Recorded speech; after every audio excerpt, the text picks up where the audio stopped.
Honorable members, there will be a moment for silent prayer or meditation.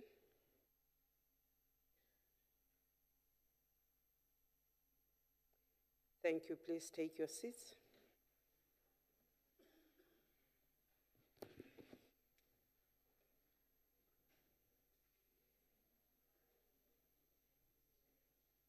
Order.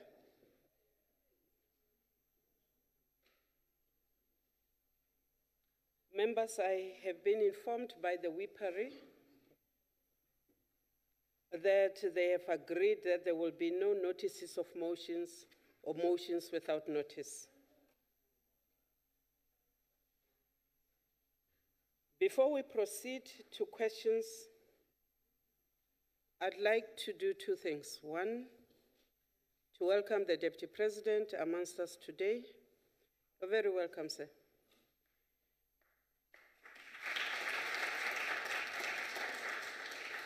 I'd also like to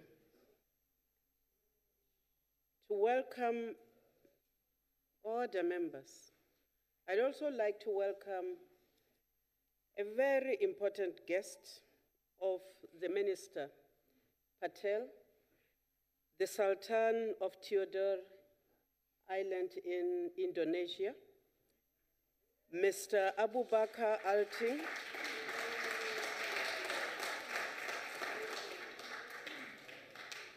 who is accompanied by Mr. Muhammad Amin Farouk, and delegation for a courtesy visit.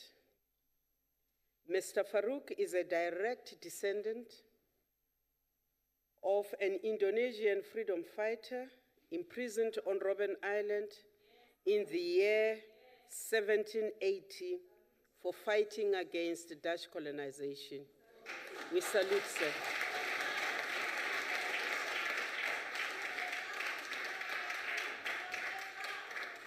Thank you very much, Honorable Man. In that excitement, honorable members, we will now proceed with the questions as printed on the order paper. Deputy President, do you prefer the podium? Thank you, sir. Honorable members.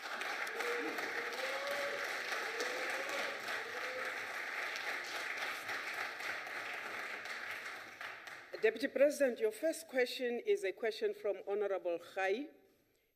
That is our question number 13.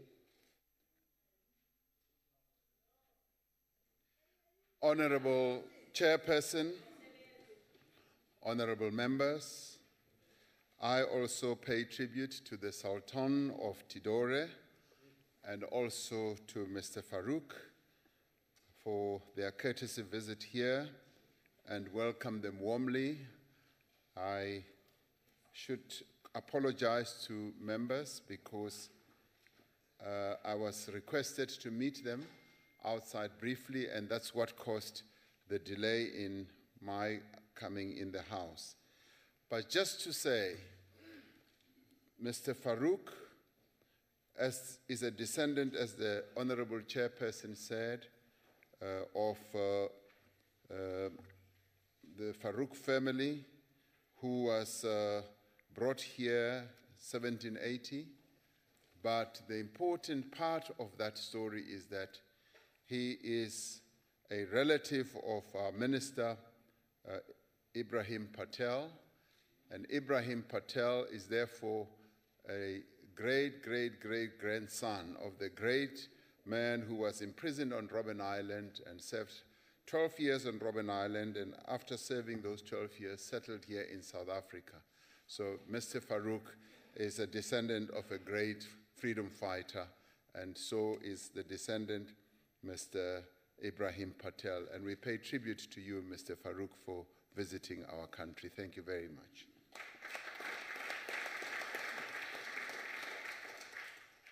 Chairperson, the development of township enterprises is a critical part of inclusive growth and real economic transformation that our government is committed to. And in many ways, it speaks to what we seek to do to develop township economies and rural economies in our country. The spatial geography of apartheid damaged and deformed the economy of our country in many, many ways, but also by creating a division where the majority of our people lived and worked and shopped, and this in many ways imposed enormous costs on our people. Many township entrepreneurs were and are still excluded and restricted from opportunities in the major commercial centers of our country. Having been relegated to being small business players in the townships and in the rural areas, they have not yet really found opportunities that can truly empower them. However, the government is determined to reverse this. We are already implementing key elements of a strategy to boost township enterprises, to increase the involvement of South Africans in the economy, as well as to expand opportunities for our people through the Small Enterprise Finance Agency, SEFA. Many small businesses located in our townships have already received loans and industrial funding to enable them to enter new markets and also to expand their businesses and to expand their operations. Last year, disbursements from SEFA totaled around 1 billion rand, and this was targeted towards township businesses as well as rural businesses. As was announced in the medium-term budget statement by the Minister of Finance last week, a new fund for small business and innovation will be established, which will be allocated 1 billion rand in 2019-2020.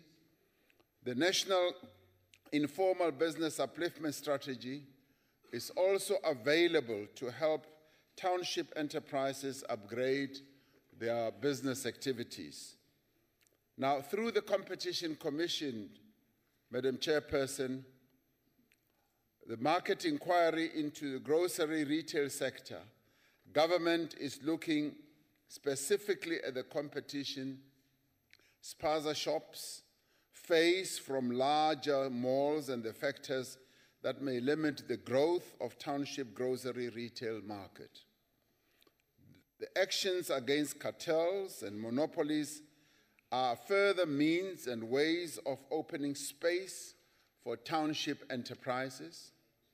It was through the complaints, as many of us will know and remember,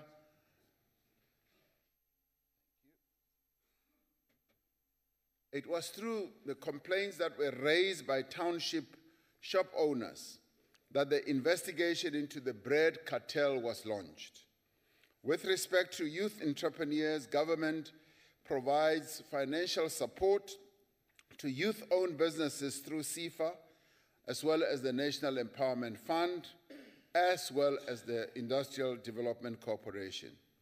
In the past financial year, the IDC approved 2.3 billion rand funding to youth-empowered businesses, which are those with more than 25% youth equity ownership. Last year, SEFA reported that it approved funding of 222 million rand to over 10,000 youth-owned businesses, showing that the focus is on helping to empower youth-owned businesses. Much is being done to empower the youth and to also develop township enterprises. However, given the legacy of apartheid planning and the dire extent of youth unemployment, there is still much that needs to be done.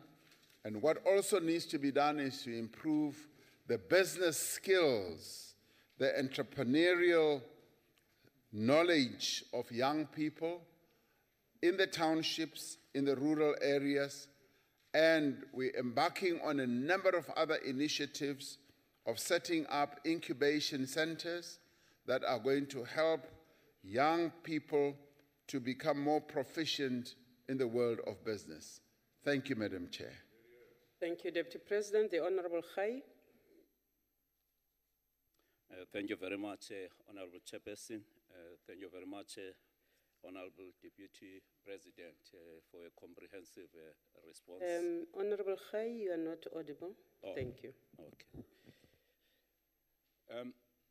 Honorable Deputy President, from a select committee that oversights tourism, it has been confirmed in the meeting that altogether the spheres of government spend just on officials to meetings from Pretoria to Cape Town, but also provinces amongst the local government sphere. They spend around 10 billion just on accommodation. I was wondering if this growth strategy for township economy should not also compel departments so that government sets an example to invest in township economy, particularly with regard to the B&Bs, rather than us going to hotels in towns. So my question will be around that, but also not only focusing on, this is just an example on tourism, but also other sectors within government, whether they should not be compared, but also it should be become a program of each of the departments that they should report on what they're doing to grow township economy. Thank you very much. Thank you, sir. Deputy President. Thank you, Madam Chairperson.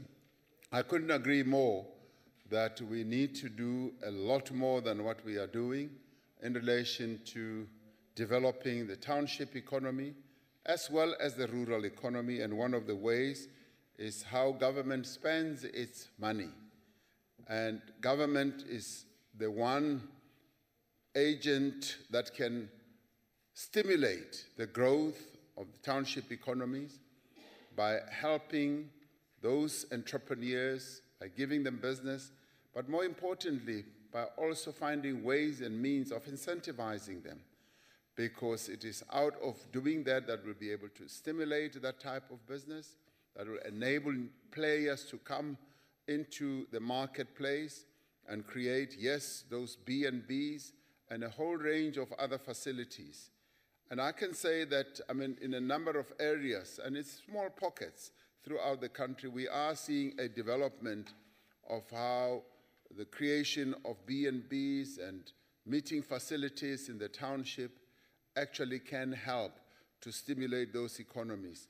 I have seen it in Soweto, for instance, with Vilakazi Street, and if we could have more and more Vilakazi Street type of investment nodes, our economies in the townships can grow.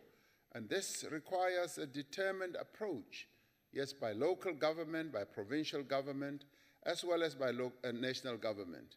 So we need to come up with packages, incentive packages that can help to create those types of businesses, stimulate them, and once they are stimulated and incentivized, they can grow on their own, and they will be able to market those types of facilities themselves and attract a lot of clientele and users of the services that they provide. So I agree with you.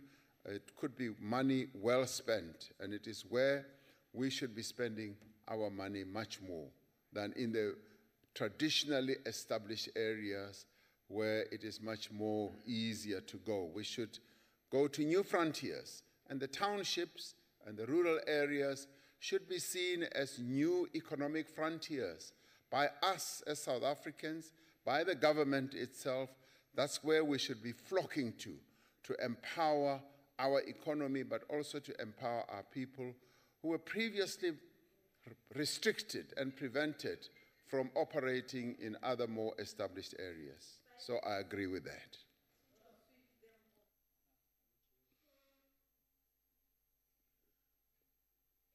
I'm done. Thank you. Thank you, Deputy President. Honorable members, they must be on silent. The Honorable Mokwele. Thank you, Deputy President, and thank you, Chairperson, for allowing me on my most important day, that is my anniversary day in a marriage. Birthday. Having been able to achieve 12 years. Yeah, 12. Honorable, yes, yes. Honorable Order members. Deputy President.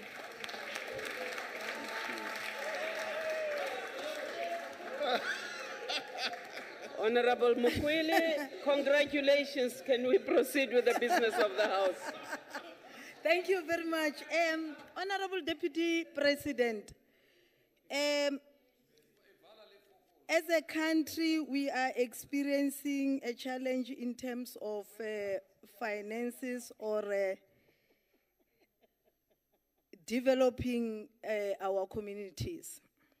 Now, I'm wondering, DP, that have you ever thought of narrowing your cabinet size as executive to make sure that you redirect the funds that are allocated to especially ministries that are not important for South Africans, so that we redirect the funds into township economic development, into also assisting small businesses so that they can develop. So I'm just asking you, my leader, that have you ever considered that we should narrow based on the fact that South Africa is the only country in the world with such a huge cabinet size? Have you ever considered? Thank you, ma'am. Deputy President. Madam Chair, thank you very much. Let me take this opportunity to congratulate Honorable Mokwele on her birthday. Oh, anniversary. Okay, wedding anniversary. Oh my, that's even better. Oh, that's even better. That's why you were showing your ring. Wow. Well, that's even better than a birthday. We congratulate you. And we're hoping that we will join you tonight in your celebration.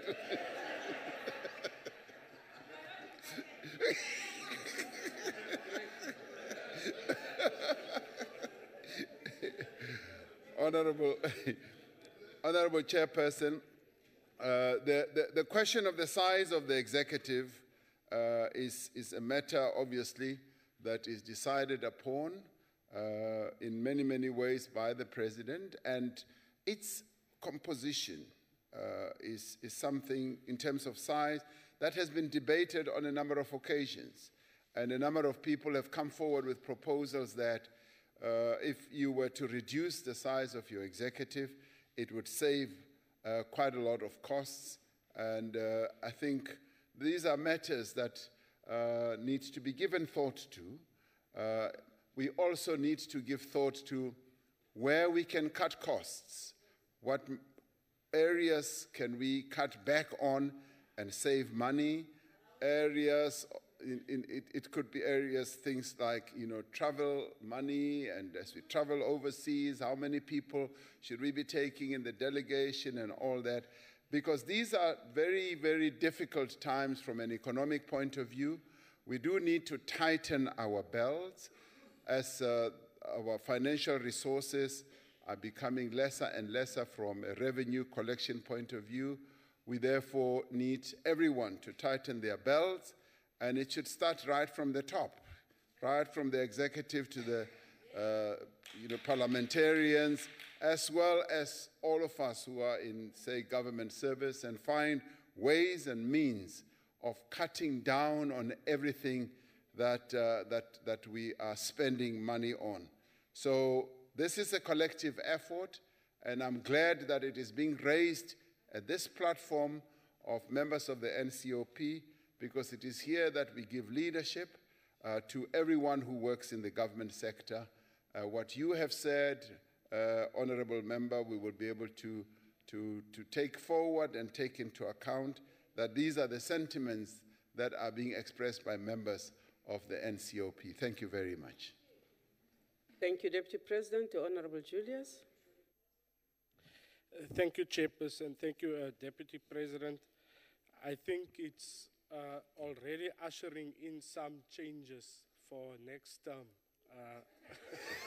The cabinet won't be as bloated as it is right now. I don't know. But also just to congratulate Honorable Mukwele. But I think next time you should dress up on your anniversary and get rid of the red.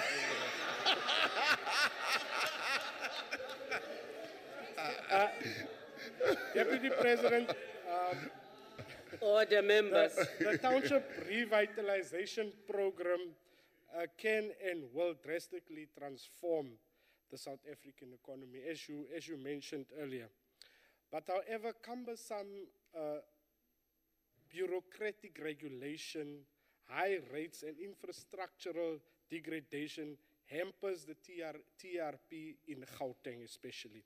Furthermore, it must be noted that it's only focusing on certain areas in Gauteng, like Ekurhuleni, where the mayor unfortunately said he won't serve under you, but it's focusing on that areas. So my question is, what is being done to reduce these bureaucratic regulations and other hindrances in these municipalities, and when was this intervention started, if at all? Thank you, Chair. Thank you, sir. Deputy President. Thank you, Honorable Chair. The question of bureaucratic log jams and restrictions is a matter that is being attended to on an ongoing basis. When we first met with business through the Presidential Business Initiative, this is what many business people raised.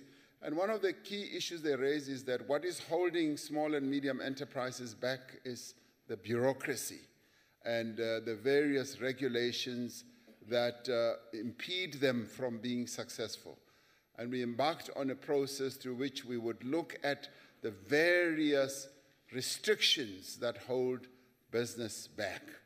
And I can testify that there are quite a few, and that is why we've embarked on this process of looking more closely at what those are. Various municipal regulations, various provincial regulations, as well as national regulations as well. So all those need to be looked at, those that are not necessary, and those that are found to be impeding the growth and development of business should actually be done away with, because we need to free our businesses, particularly in the townships and in the rural areas, so that they can thrive. Unnecessary restrictions like laws or regulations that hold them back and tie their hands should be set aside so that they operate.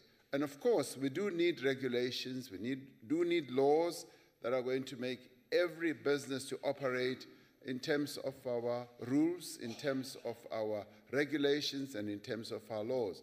And we need to make them adhere to those, but we need to ensure that they are not held back. And we found that in many economies around the world, if restrictions and the bureaucracy is lessened, small and medium enterprises tend to grow and to thrive. And this is precisely what we want to see in our economy as well. Our economy can create many more jobs at the small and medium enterprise level than what we are creating now. Our participation in terms of job creation is around 55% or so. In other countries, small and medium enterprises create up to 85% of the jobs that are created in a country. So there is still great opportunity for us to create more jobs, and this we can do by freeing the small and medium enterprises. But in this case, because of the history that we have had, we can free the township entrepreneurs. and make them fly and make them contribute more meaningfully in the economy of our country by not having laws and regulations that restrict them too much. Thank you, Madam Chair. Thank you, Deputy President. The Honorable Makue. Thank you, Chairperson. Allow me to also thank the Deputy President, particularly for putting the emphasis on both township and rural economies, because I hear the voice of one of our premiers in my ear when he talks about the dorpies and the villages. And it's important that we should include all of them. Also, Chair, that this matter is going to be very complicated, Honorable Deputy President, because what we have seen happening is the rise of supermarkets within our townships, and also a very interesting development, which is the foreign nationals opening spaza shops within our townships, primarily because they have a supply pool to supply lower prices. My question, therefore, would have the two elements, which is the one in this strategy that we are looking at now. Is there also an element to help entrepreneurs so that there can be that supply pool so that they are able to make profits, but also provide goods and services at reduced prices? And the second part of that is the reality that we're sitting in the fourth industrial revolution. And if I go to Vilakazi Street now, I want to be able to have Wi-Fi connection. Otherwise, it is going to be less attractive to me as a tourist. Is that also an element of the plan that it is embracing? And then I think just a piece of opinion that I would want to give Deputy President is that we should never underestimate the potential of the entrepreneurs themselves to provide us as political leaders with guidance as to what they want. Your time has expired. Please remember, honorable members, it is one supplementary question. You can use your 2 minutes to preamble, but Deputy President, please. Thank you, Madam Chair. It is on the very last opinion that you give that I'd like to start my reply. I had occasion during a period when we were doing door-to-door visits in Orlando West. When I walked into a house, I found quite a number of brothers and sisters who are entrepreneurs and who said to me, Deputy President, our businesses here in the townships have died. And the one thing that we are expecting our government to do is to help boost those businesses. Our corner shops have died. We no longer have facilities that are offered by government. Would like government to support us. And they said, we don't need a lot of assistance and a lot of money. We just want government to be an enabler, government to assist, to boost us, so that we can revitalize our corner shops. And government can do so by providing the facilities, by providing the wherewithal to enable us to raise our businesses from the ashes of the destruction that has happened with the flooding in of other people from other countries who have come in to offer cheaper goods. And they said, if we were to be given that opportunity and that uplift and assistance, we would be able to revitalize our businesses and we would be able to become well-meaning entrepreneurs in our own country. So I took a leaf from that, and I felt that we need to be listening. We need to be listening to our entrepreneurs in the townships and in the rural areas and give an ear to some of their concerns, to some of the things that they are putting forward to us. Because it is when we do so that we are able to come up with strategies that can assist them. For instance, when it comes to these various malls that are in our townships, we need to be pushing more and more so that space and opportunity should be created for our small, medium enterprises yes, to participate there, but also to create other shopping areas for our small and medium enterprises so that they create a market, because we need to assist and support them in creating a good market for their services and their goods. Our people have always been entrepreneurial. We just need to give them the possibilities, the capabilities, and the energy to be able to do so. And if we are able to do so, they will form their own clubs. They will form their own consortia where they will buy in bulk and reduce the costs of the goods that our people buy from them. If we just give them the legs, if we give them the facilities, and if we assist them. And this gentleman, Sibeko was his name, said, we don't even need a lot of money. We just need very little money, either as loans, as part grants from our government to enable us to thrive and to succeed. And that, in many ways, can lead to the revitalization of township economies. Your Vilakazi street type of business area can be spread throughout the country.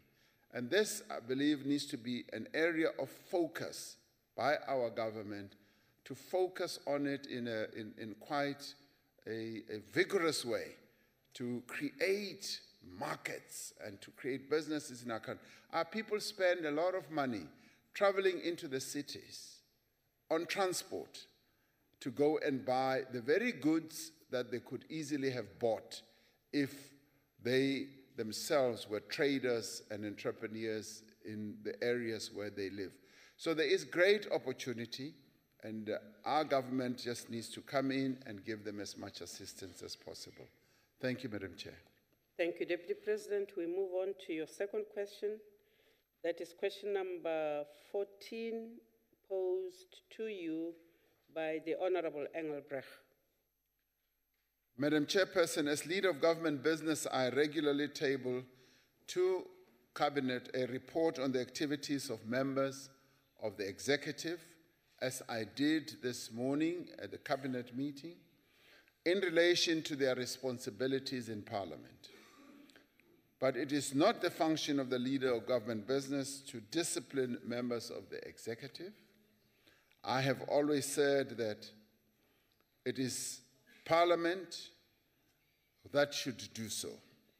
And where difficulties arise between ministers and committees, such issues should be escalated to the appropriate parliamentary structures. And I say this with great respect because as members of the executive, we are all accountable to Parliament. That is something that should never be forgotten. And that is a fact that sometimes we gloss over and don't keep in the front of our minds. Parliament has a full right and authority to sanction members, not only its members, but also members of the executive. Those who miss scheduled meetings without reasonable explanation can, Madam Chairperson, indeed be sanctioned by Parliament. Such powers do not reside with the leader of government business. As members may be aware, Minister Dlamini appeared before the joint meeting of SCOPA and the Portfolio Committee on Social Development yesterday, that is the 31st of October, and that engagement is expected to continue later today. I personally had a discussion with Minister Dlamini, and we discussed the matter of her working in a cooperative way with the committee, and that is happening, and she appeared before SCOPA, and in the end, she is going to continue that engagement today. As the interface between Parliament and the Executive and the Office of the Leader of Government Business, will continue to work with Parliament to ensure that there is effective coordination and accountability. And I'd like to say that we should take this matter as a matter that we need to deal with on a cooperative basis. Where there are lapses, where there are problems and challenges, we should raise them, discuss them, and then raise them with the respective member of the executive. And may I say that, in my view, it is not because there is a reluctance to attend to these matters. It is often the scheduling of the meetings, and sometimes we have crossed wires when it comes to that. But be rest assured that when matters of this nature are raised, they are followed up, and I'm happy to say today it's been followed up, and today the Minister of Social Development is working together with the relevant committees and structures today as we speak. Thank you, Madam Chairperson. Thank you, Deputy President. Honorable Engelbrecht. Madam Chair, thank you. And Deputy President, thank you for that explanation. And yes, you are absolutely correct. The Minister has evaded the portfolio. She has not pitched up at SCOPA. She has refused to answer questions. And yet, she's still being protected by the ANC. Just last week, on the 25th of October, you mentioned it, she failed once again to appear before Parliament. And she has violated the Constitutional Court's ruling by still allowing cash paymaster services to pay for social grants. So I hear, Deputy Minister, what you had to say, where you basically absolved yourself from all responsibility.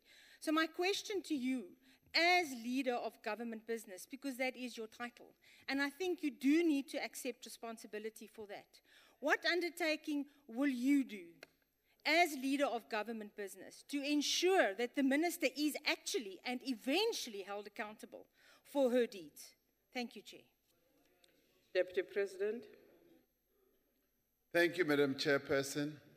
As I was saying, it's not so much what I will do, it's much more what will Parliament do to exercise its own duties to make sure that the executive is accountable.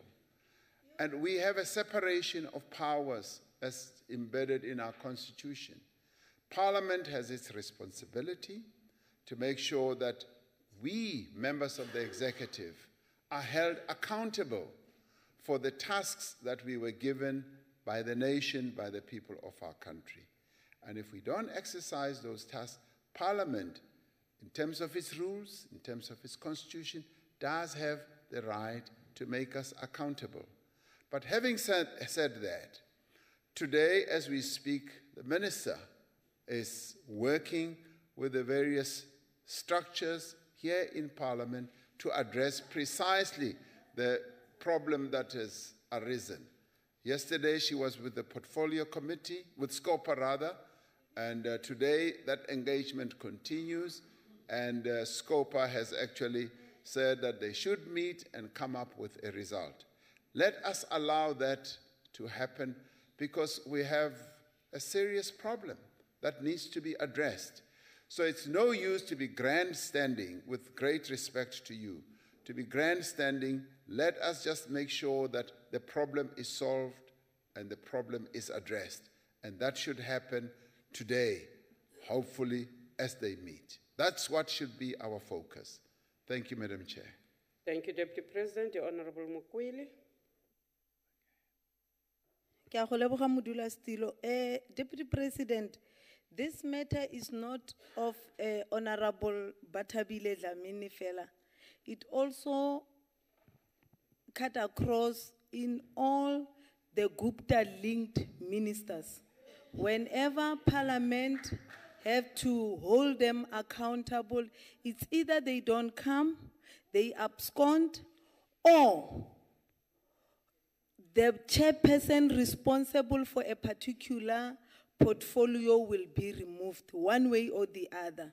It's happening. It's very much difficult, Deputy President, as Parliament to hold executive accountable where political factions and political sort of interference of Babaka Duduzane. Whenever you get as parliament to deal with the matter of ministers that are appointed at Saxon World.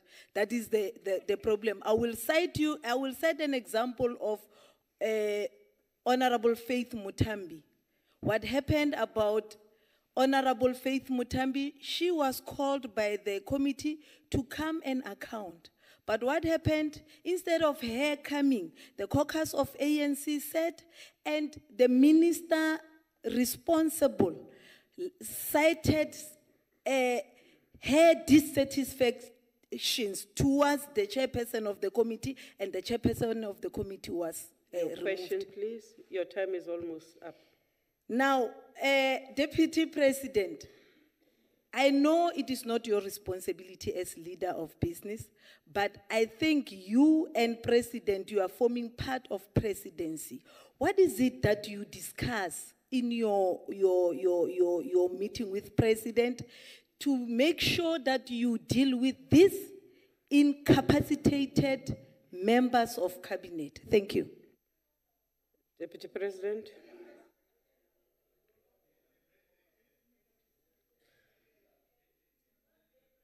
Deputy President, you are on. Honorable Mukwele, I seem to be reading that as an invitation for you to attend meetings to come and hear what we discuss. So we'll consider that invitation.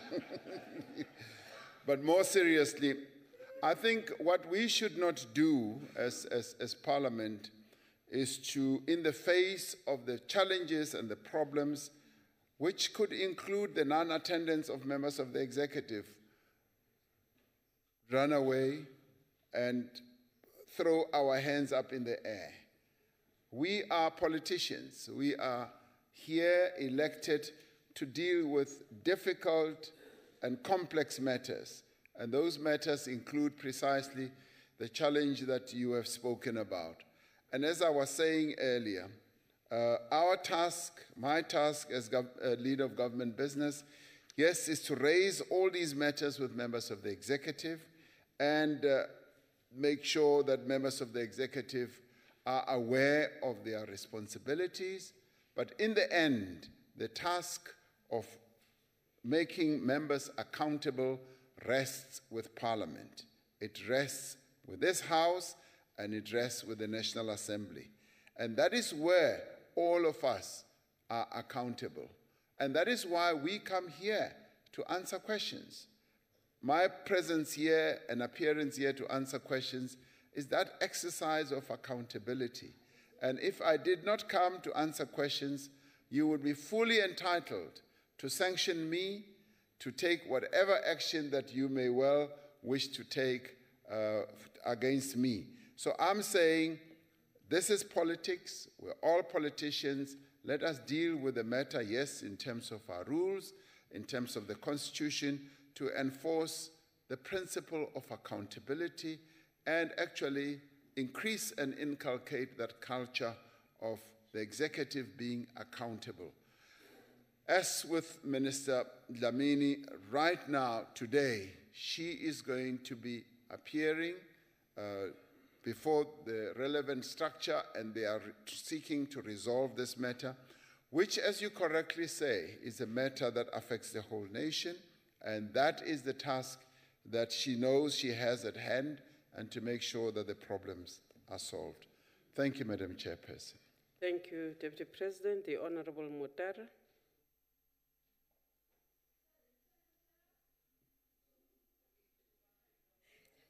Thank you, Deputy President. Deputy President, I think you've eloquently expressed the role of Parliament as it relates to the executive, and I think there has to definitely be healthy tension between the legislature and the executive in that accountability and in our role as holding the executive accountable. A lot has been asked or said in relation to your responsibilities as leader of government business. Now, could you please perhaps, without going into probably extensive detail, express what are your roles and responsibilities as leader of government business? And when responding to that, when you explain if you could, in your role as leader of government business, relate to us as Parliament, what are some of the issues that Parliament needs to address in making your role as leader of government business a easier one? Thanks, Chair. Deputy President. Thank you, Madam Chairperson. The role of the leader of government business clearly is the interface between the executive and Parliament, and to ensure that there are good relations, smooth working relations between the two entities, whilst observing the separation of powers. Now, in terms of our rules, the leader of government business has to relate to the Speaker of Parliament and the Chair of the NCOP and meet on a regular basis to deal with matters that have to do with that relationship. And those would deal with the programming of Parliament, the programming of the legislative program, for instance, that will come from the executive into Parliament, being the National Assembly, and the NCOP. How we streamline the tabling of those bills and how many bills we expect should be passed in the year, and how the committees are functioning, and make sure that those committees function well. Now, we meet on a regular basis to deal with precisely that.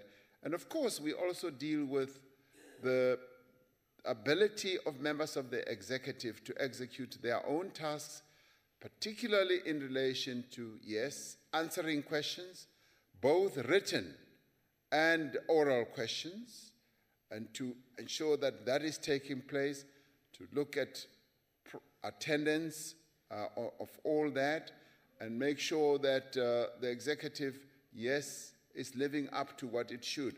But the issue of accountability in the end is then left to the House.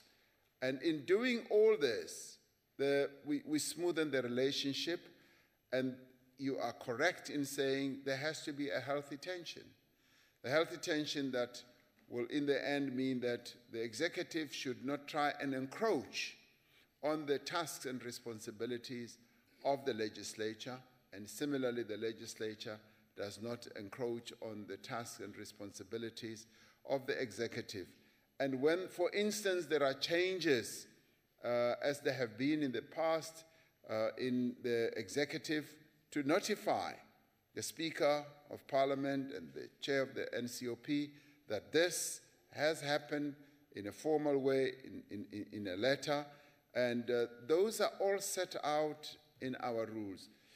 What will make our task a lot easier as the LOGB, the leader of government business and Parliament, is to make sure, obviously, that Parliament does exercise its own role.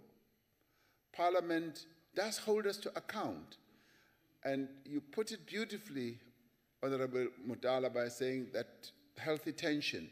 There does need to be that tension. It cannot be forever a sweetheart type of relationship. That tension does need to be there, but it should never be tension of a hostile nature. It should be the type of tension that will demonstrate to the executive that we are accountable to the legislature and to members of Parliament. And that in itself will help to keep us on our toes. And that in itself, I think, will also help members of Parliament to be on their toes, to know that they have a task to execute. And the other one that will help is for members of Parliament themselves to take their own responsibility very seriously, to be members who will, be diligent and attend their committee meetings and attend Parliament. And on our side, we will also help you if we execute our tasks seriously with diligence, so that when we are called, we come. We come to answer questions and we attend committee meetings. There is no other way in demonstrating that we are a fully fledged democratic system, or we have democracy in our country. Parliamentary democracy has to be acted out. We've got to see that it is alive. And this is what is embedded in our constitution. So I'm saying that all arms of the state need to execute their tasks without fear or favor. And that is what Parliament should also do. Thank you, Madam Chair. Thank you, Deputy President. The Honorable Julius. Dankie, voorzitter. Deputy President, I hear you say that it's about politics, holding the ministers accountable. It is about politics, and it is about the ANC because you deploy them. It's an ANC problem that you cannot address. Now, we have, because of that, we have factionalism, infighting, protectionism. We have a bloated cabinet instead of maybe about 15 ministers that you have. Now we know that annually, in terms of the report cards or the reports on the performance of ministers annually. Hi, Batu. You are protected, please proceed. Thank you, Chairperson. We know that the annual reports on ministers' performance, these reports are not made public. Instead, we get an holistic view of performance of all ministers, so you might miss one. In other words, the society, we as parliamentarians, cannot hold ministers properly accountable. And I think you would agree with that. If we get the performance reports of each and every minister, we can properly hold them accountable. I want to know from you, Deputy President, as you said previously, you sent in the reports on ministers. Will you at least, for the sake of transparency and giving us and the society, South Africans at large, the vigor to hold ministers accountable, will you at least make your reports available to the public? Thank you, Chair. Deputy President. Madam Chairperson, the Leader of Government Business issues a report of the executive's performance at the end of each year. And since I've been Deputy President, I think we've issued 2 or 3 of such reports. And they have, correctly so, been reports that give a broad picture of how the executive has functioned in terms of the legislative program, in terms of the executive's performance, in terms of answering questions, both oral as well as written questions. Now, we have always found that those reports are well received. The very people that you're talking about, the masses of our people, have received those reports well, and they shed a light on how the executive is functioning.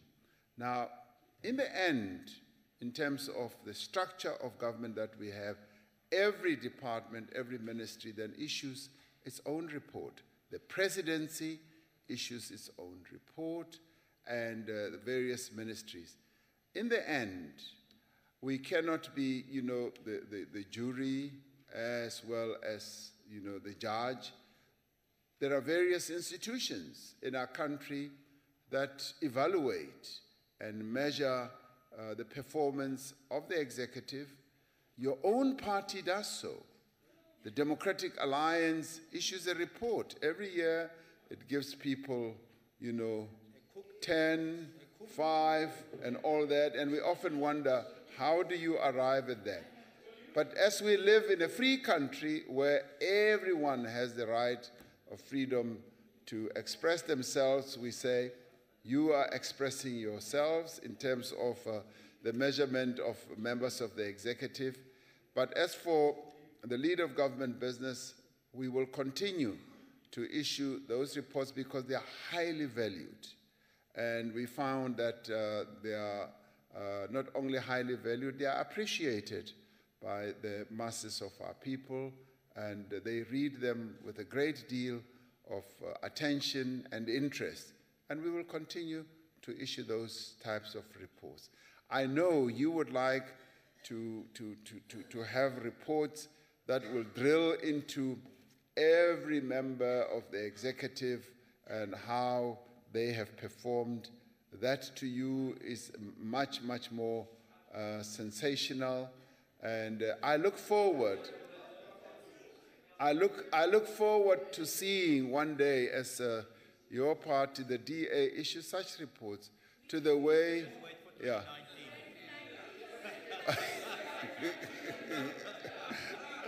Well, you have said it. You say you want to wait for 2019.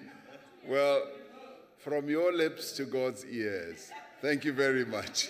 Thank you, Deputy President. Members, we are going to move to question number 15. That question was put to the Deputy President by the Honorable Vauda. Deputy President. Honorable Chairperson, government is not considering legislation that will ensure that a certain percentage of farms produce cash crops. However, there are policies in place that our government has introduced, such as the Agricultural Policy Action Plan, that aims to ensure that agricultural land is preserved and developed appropriately. The Draft Preservation and Development of Agricultural Land Bill, which is currently at consultation phase, has provisions for the declaration of protected agricultural areas which will be used for production purposes. The bill makes provision for the establishment of a scheme to provide financial assistance to those who own land and those who use land to, among other things, preserve agricultural land for purposes of food production and promote specific agricultural enterprise within a specific geographical area for purposes of food security. Now, our policies need to take account of the fact that agricultural production, Madam Chairperson, ultimately depends a lot on the agroclimatic conditions that obtain in our country. They also depend on the availability of water and the soil type, which will determine which crops should be produced. There are certain areas that are good for certain crops and other areas that are not good for all crops. Economic viability and sustainability also play a role in the decision on what to cultivate, where farmers respond to market needs. Through the Agricultural Policy Action Plan, producers are given guidance on key commodities to be planted depending on the agroclimatic conditions. The plan places the imperative of food security within the broader objective of equitable growth through increased labor absorption and broadened market access and participation, while maintaining a resilient and competitive sector in the agricultural sector of our economy. Madam Chair, these are important initiatives that go to ensuring that there is food security in our country, but they also speak to how we should continue making all interventions to empower emerging farmers in our country and assist them and give them the wherewithal through which they will be able to become successful farmers. Agriculture by its very nature is a difficult industry, particularly when you are an emerging farmer, and therefore those emerging farmers need all the help and the assistance that government can give. And government has an interest in doing so because government focuses not only on the empowerment of emerging farmers, but also on food security, which is one of the most important priority areas that government needs to focus on. So all these initiatives are there, available to our people, and the government is there to assist them. Thank you, Madam Chair. Thank you, Deputy President. The Honorable Vauda. Assalamu alaikum. I take this opportunity, Honorable Chair, not only to congratulate the Honorable Mokwele, but also to remind the Honorable Julius that the Honorable Mokwele is fully dressed. And if he is hoping to see her in any other, he can forget about it, okay?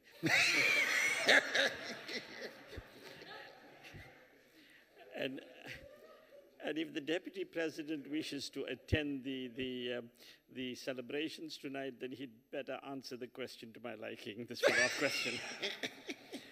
Thank you very much, Chairperson, and more seriously, Honorable Deputy President, I fully understand that farms need to be sustainable. I have empathy for this situation. I also understand the issues relating, which you haven't really mentioned, but I'm mentioning it now, about the balance of payments and so on, and export products. I have empathy for that situation as well. But my real sympathies lie with the millions of people in this country who cannot put bread on the table, with the thousands of children that go to bed hungry at night. That is the rationale behind this question, Deputy President. And you have mentioned food security. You've also mentioned the fact that we have limited resources, and our resources both with regard to land as well as water. This is not so much about the emerging farmers. It is also not so much about small farms. They, I do humbly believe, do their fair bit to produce cash crops and to put cash crops on the table. The question is largely relating to the huge corporate farms that exist in this country. These farms are taking up huge amounts of land.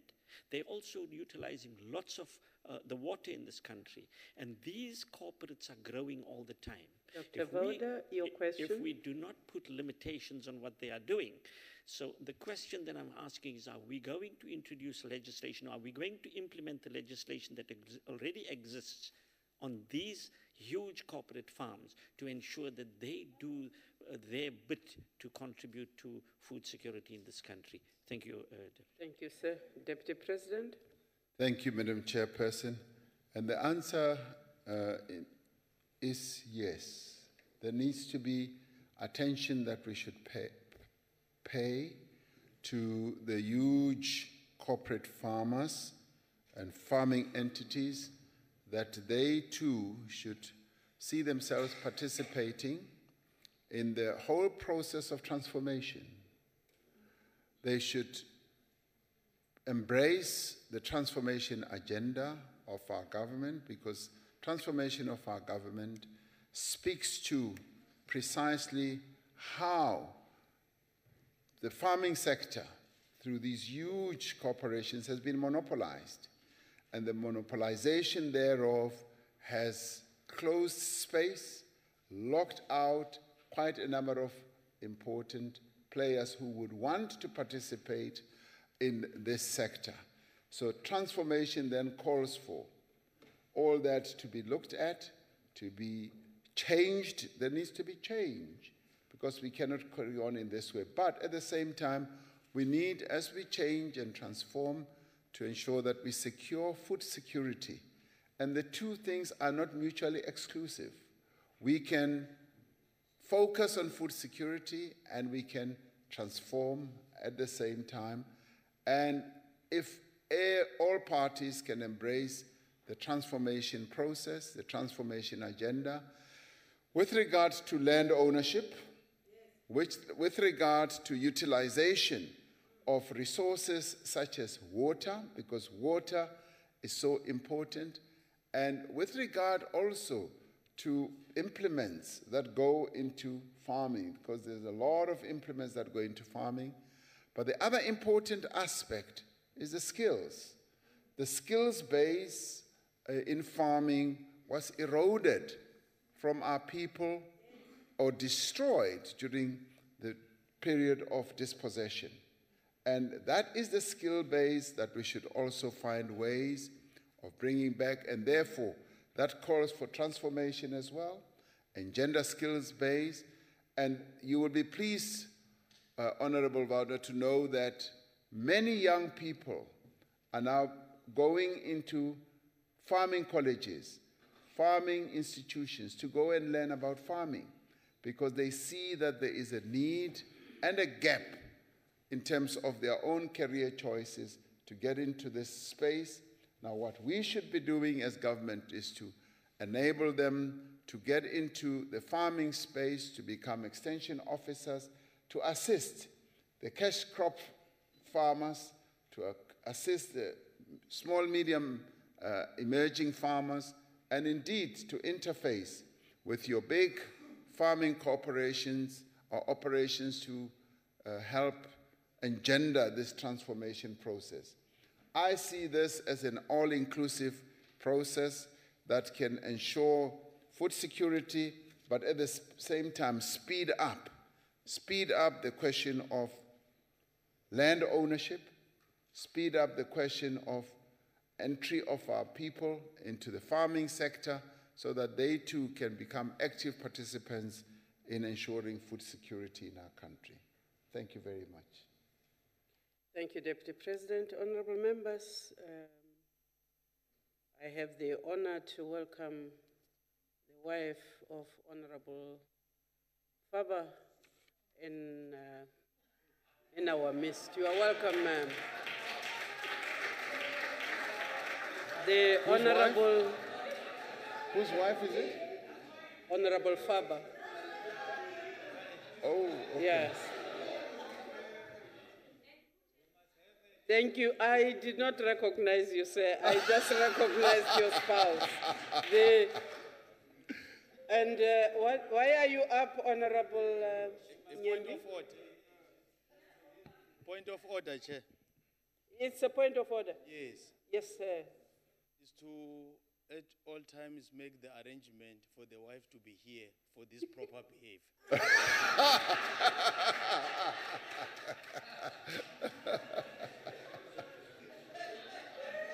Honorable Faba, I think we can talk outside. The Honorable Mtimunye, you are recognized. Honorable Faba, since when did you become Mtimunye?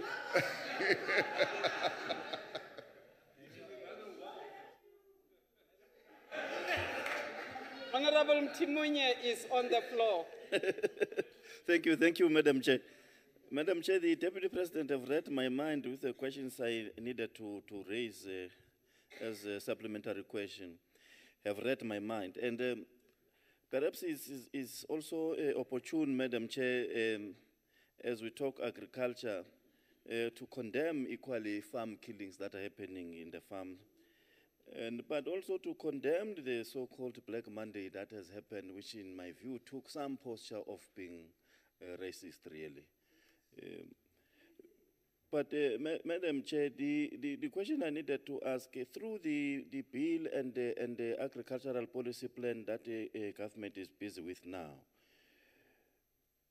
can't we find a way, Chair? Because, you know, 2 weeks ago, few weeks ago, we did what we call a provincial week as NCOP. The observation we make in farming communities, especially the farm workers, is really a dire one. And in the main, it centers around the issue of right of tenure to those poor people there. And our view, or my take, is that maybe perhaps it's important for government to consider looking at the one word that I borrowed from Honorable Sifako this morning, the phrase of 1 hectare, 1 homestead in the farming area. Because when we deal with this issue... The member is still talking. Are you interjecting what he is saying? On what point, ma'am? Thank you very much, Chairperson. No, I would appeal with Honorable Mtimunye to stop beating around the bush and come out of the box and say he agrees with the expropriation of land without compensation. That's where he's going. Thank you, ma'am, but that's not a point of order. Honorable Mtimunye, you've got 30 seconds left to phrase your question. My submission, Chair, is to hit 3 birds with 1 stone. To use this transformation as a tool for right of tenure for farm workers, empower them economically and transform the sector, and also use it as some kind of food security. Deputy President, you are at liberty to comment, but that sounded more like a comment from the honorable member. Deputy President. Yes, thank you, Honorable Chairperson. It is a good comment, and it is a comment worthy of repetition, I would say, from my side, that yes, we do need to embark on a vigorous transformation process to address the land issue, because there is land hunger in our country. Our people are hankering for land, and we need to address that. And in addressing it, we need to ensure that there is full transformation that is going to lead to the full empowerment of our people. When it comes to workers on farms, many of them have been working on those farms for many years, and the issue of land tenure for them is an important one, and I wouldn't agree more with Honorable Mtimnye. And we need, therefore, to, as we transform this sector, as we ensure that land is returned back into the hands of our people, and as we ensure that their skill base is increased, and as we ensure that they have market access and they farm effectively and efficiently, we complete our transformation story so that our people can reap the economic dividends of what this democracy has brought to them. And addressing what I would call the original sin, where land was dispossessed from our people in an effective way, in a transformational way, which is whole and complete, should be the approach that we utilize.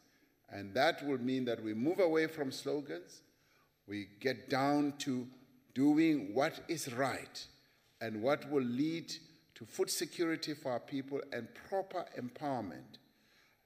And if we can do that, then we will be able to move the land question forward in a very effective way that will end up empowering our people much more effectively than just relying on slogans. Thank you very much. Thank you, Deputy President. The Honorable Sefako. Thank you very much, Honorable Chair, Honorable Deputy President.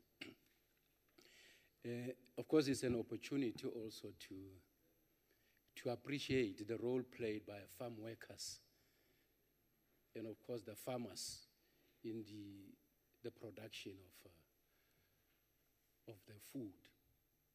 But equally so, condemn the racist murdering of the very same farm workers. The follow-up question is that there are wonderful pieces of legislation. Your Labor Tenant Act, your extension of Security Turnoff Act. But indeed, they are not defending and protecting the poor farm workers. What is it that we'll be doing to ensure that these legislative pieces of framework are indeed enforceable to counteract the perpetuation of the sufferings of the farm workers? Thank you. Thank you, sir. Deputy President. Honorable Chairperson, thank you. And indeed, a lot needs to be done, not only to address the issues of the implementation of the Labor Tenants Act and other pieces of legislation, but to secure, may I say, yes, the rights of farm workers, some of whom are killed, some of whom are put into coffins, some of whom are assaulted. And they have rights that need to be upheld. They have rights that need to be protected. And the government has always sought to defend farm workers, and we need to do much more to do precisely that. Many of our farm workers are still subjected to evictions from farms where they have lived and worked for all their lives, and that clearly must come to a stop. We need to stop that because that is a violation of the rights that they have, and the rights that farm owners have cannot be the types of rights that will violate the basic human rights of farm workers. But at the same time, we do need to say and condemn the farm killings that continue to take place in our country, because we can never justify any form of taking of life of anyone. So the farm killings too must be brought to an end. But I want to stand here and also condemn those who participated in that march where they flung out the old South African flag. If they did anything, they actually just damaged their own case, because by hoisting the old South African flag, they clearly demonstrated to all and sundry in our country that they still hanker for the old days of apartheid, and they are still trapped by the racist past that we thought that we have moved away from. And that does not do well for their cause, and that should be condemned in every respect. Anybody who still hoists a flag that is representative of a terrible crime that was committed against our people, what the world called a crime against humanity, should be condemned very strongly. And I'm hoping that that flag will never be flown in South Africa ever again. And if we've seen it for the last time, this must be the last time we've seen that flag being hoisted. Now, coming to farm workers and the protection of farm workers, that must be something that we treat as being priority, because farm workers who work on farms are some of the most vulnerable citizens of our country. They are completely subject to the whims and the wills of farm owners, and therefore government and various role players must make sure that we protect their rights. And I want to call on farm owners to stop violating the rights of our people. They must stop killing our people. They must also stop assaulting our people. And I call on our law enforcement agencies to be a lot more vigorous, particularly in those areas where we know that those types of attacks are still prevalent.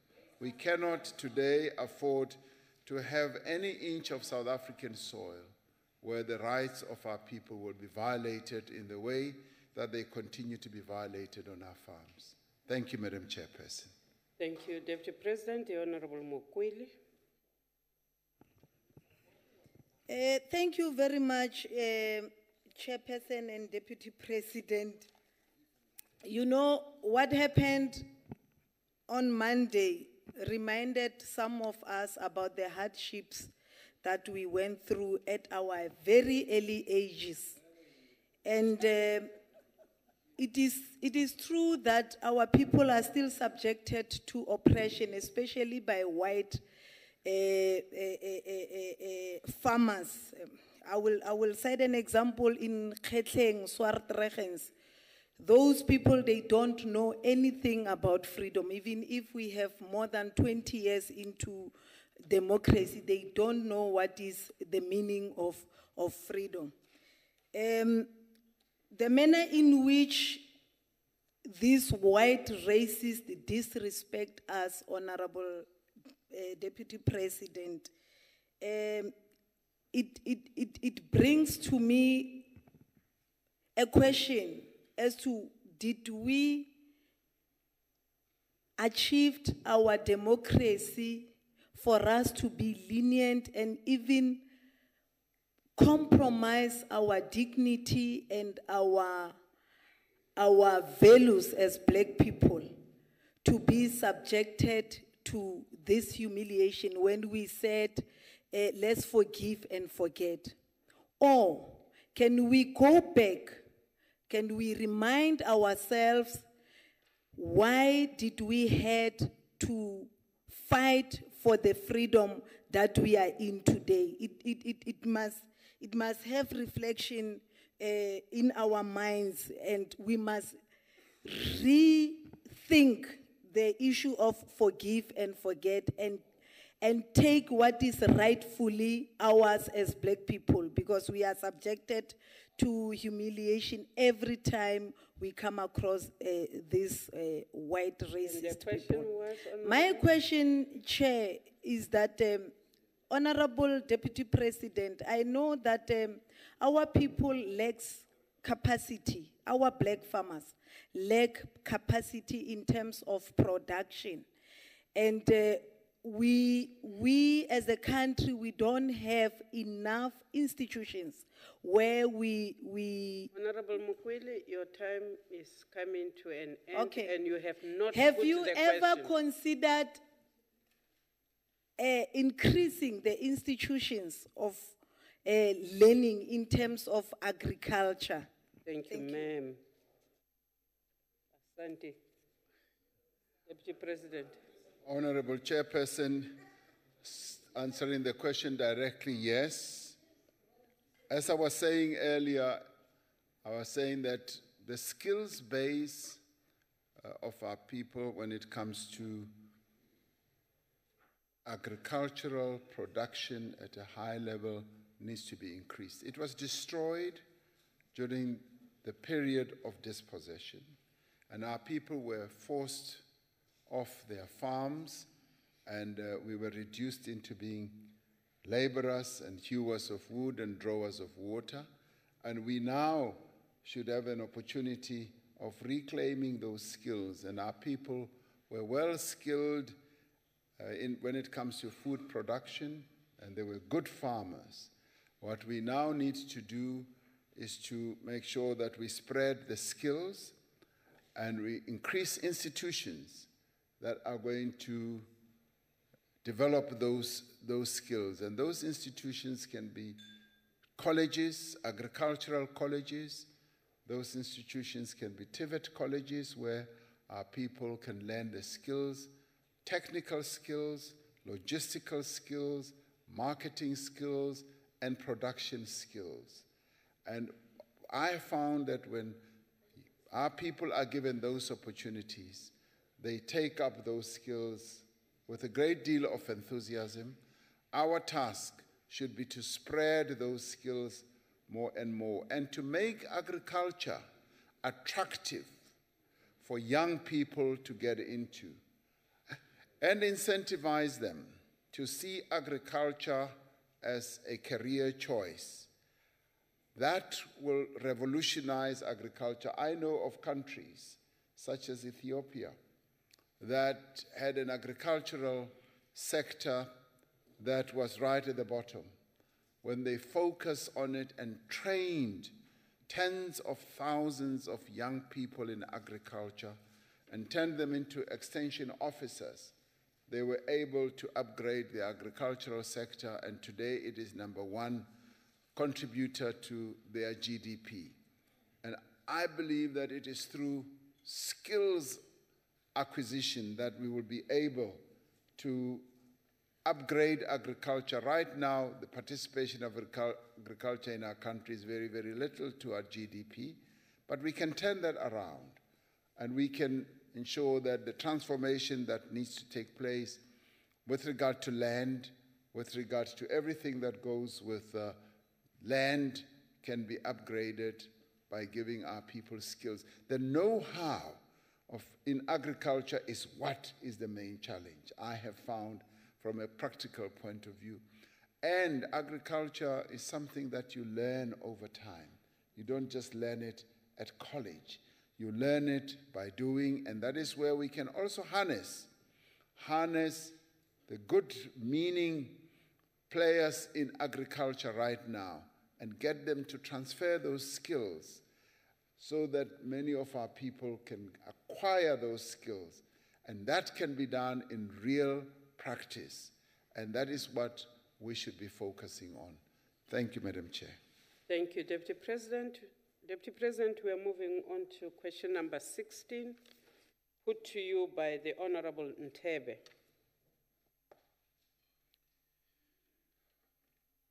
Thank you, Madam Chair. The National Development Plan and the Industrial Policy Action Plan both place significant emphasis on leveraging public procurement to grow the domestic manufacturing sector and to create decent jobs. Since the state is a very large consumer of a wide range and variety of products, public procurement is a very strong policy instrument that can be utilized to support local manufacturers and also can be used as an instrument to engender transformation. The Department of Trade and Industry works closely with the National Treasury to support development, to support localization and industrial development through policy instruments such as designations. For designated products, the preferential procurement regulations require that all organs of state should procure and purchase only locally produced products at a prescribed level of local content. This policy lever has been used with considerable positive results, Madam Chairperson, to raise aggregate demand for local manufacturers and to improve the competitiveness with these manufacturers. Further work is indeed needed to maximize the impact of this program. This includes ensuring that there is compliance across all public sector procurement and that we build the requisite capacity across all organs of state for local procurement and supplier development. Madam Chairperson, the localization and supplier development processes that are embedded in the Competitive Supplier Development Program, which is the responsibility of the Department of Public Enterprises, has met with considerable success across the energy and rail value chain, including localization, empowerment, support for new market entrants, technology transfer and absorption, as well as job creation. South Africa is constrained by its commitments as a signatory to the World Trade Organization in prescribing local procurement requirements to the domestic private sector. Nevertheless, our government is working with business and labor through the Proudly South Africa to promote Buy Local campaign. Our social partners understand that there are massive economic benefits from buying local. If, for example, large corporates in just the retail, the construction, the health, tourism, and mining sectors could clearly commit to local procurement and supply development, this would raise aggregate domestic demand, supporting transformation and supporting new entrants into key value chains. The government deploys a range of incentive programs for companies that produce value-added goods locally with a range of conditions. Now, these include manufacturing competitive enhancement program, the special economic zones, and a whole range of others, including the Black Industrialist Program. South Africa has a number of critical initiatives to promote local procurement, because we have realized that it is when we promote local procurement and encourage role players to buy local that we will be able to create more jobs. And we found that a number of countries, in fact, are precisely doing this. I know of Uganda, for instance, where they are preaching more and more substitution, product substitution, by saying, rather than import, make your own products so that you make more products available to your citizens. So through import substitution of a number of products, we should be able to localize more and more. So we need to expand and intensify these initiatives as part of our strategy to significantly grow our manufacturing sector and encourage the development of SMEs. And if we were to focus on this in a very strong and focused way, I have no doubt that we will be able to see a great improvement, particularly in our manufacturing sector, because that is the real engine that can ensure that our economy begins to employ more and more people, as it is an enabler for various other sectors of our economy, from mining, construction, tourism and retail, and all the others. And it is through localization, Madam Chair, that we will be able to achieve this goal. Thank you very much. Thank you, Deputy President. The Honorable Ntebe. Chair, thank you so much, DP. Like you said, you were quite eloquent that probably public expenditure or public procurement is one of the biggest. If we could be taking public expenditure growing on the other side, some are saying it's bad, but others are arguing that it is good, because if you use the public expenditure that is growing to be the procurer of goods and services, that should be able to spill off into your emerging small and medium businesses for cash injection, capital injection that is so needed for them to survive. If you look at that comparably to our GDP, and we should be using our instruments, as you alluded to be channeling them to that direction, shouldn't we be having a growth that is spilling off into? I'm raising this because I attended the recent energy in-depth, and in that energy in-depth, women energy in-depth, they were saying, we are unable, we are here, we are in this sector, but we are unable to penetrate because bigger and government prefers already established businesses. My question, shouldn't we be rather using the procurement system that we have to be stimulating as a cash injection for small and medium businesses? Thank you, sir. Deputy President. Thank you, Madam Chairperson. I couldn't agree more. I couldn't agree more that government should be using its strength as a procurer, the biggest procurer of goods and services in the country, as an instrument to foster transformation and the growth of small and medium enterprises. That is the lever that we need to use more effectively. Now, but we need to start somewhere. We need to make sure that government does indeed have those partners who are going to take up those opportunities. And this is where we need to be empowering those small and medium enterprises, making sure that they are created, they are sustainable in terms of their own existence, they are able to get market share, and they're able to be efficient and operational. When we are able to see that, when government procurers are able to see that, that is when they are then able to take up those opportunities. It's almost like a chicken and egg type of situation. But the two cannot be said to be mutually exclusive. We can focus on growing those small and medium enterprises. And I would argue that that's where we need to be investing quite a lot of money so that they grow, take up all the opportunities, but at the same time, we also need to increase the skill base to make sure that their knowledge base, their expertise base, and their capability base is raised.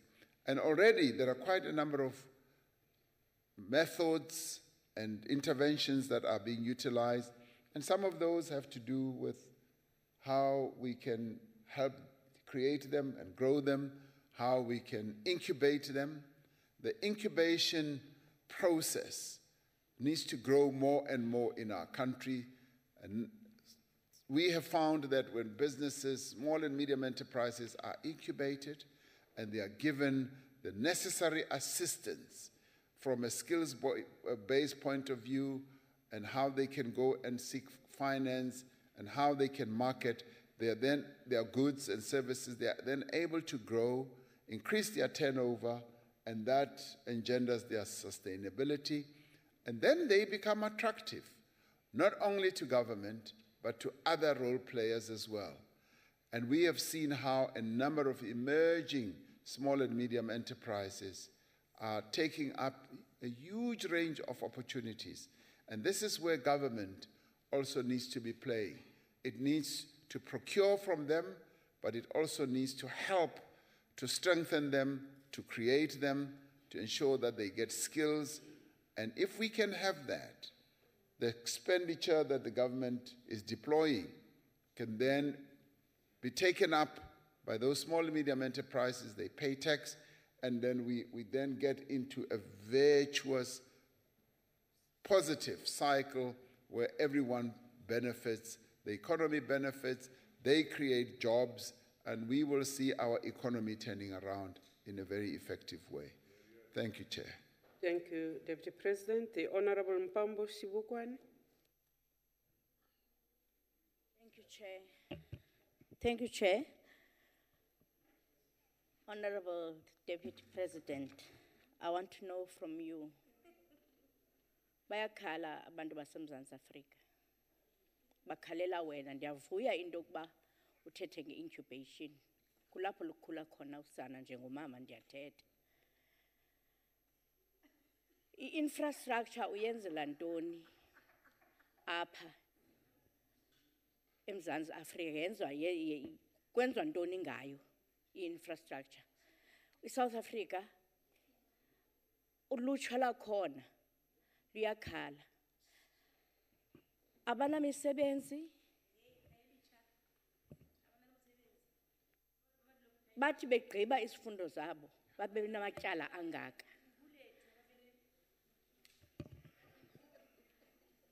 Kungoko sifuna kuwe mongameli, uthekela mongameli, into yokuba unike uncedo olungenamkhinqe, unike abantu baseMzantsi Afrika. Ndifuna ukwazi kuwe, if this is essential, it means that when they go into job market, xa besiya emisebenzini, kufuneka beqeshiwe. UMzantsi Afrika awuqinisekanga ngekamva labo.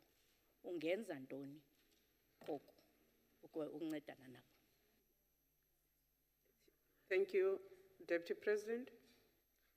Enkosi mama, zininzi izinto esizama ukuzenza ukuthi abantu bakuthi bayifumane imisebenzi. Akumbe bona laba abancinci, i-youth, sifuna ukuthi baqeqeshwe, bathole ama-qualifications wabo, bathi ugqiba apho bathole amathuba okuyosebenza noma phina, sibavulele amathuba. Now, it's important that, and this is what we are seeking to do, to focus on the employment of young people, newly qualified, to introduce them into the world of work.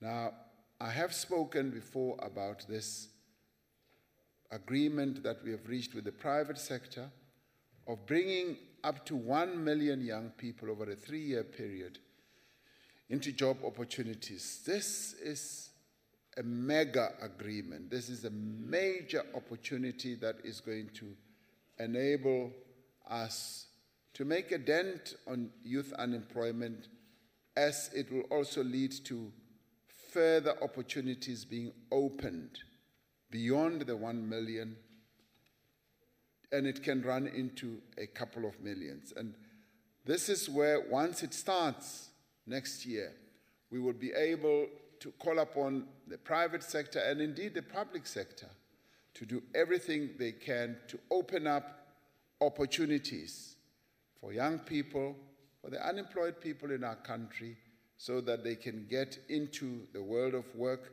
learn work, get those job opportunities. And we've often found that once they get into job opportunities, they are then able to be employable.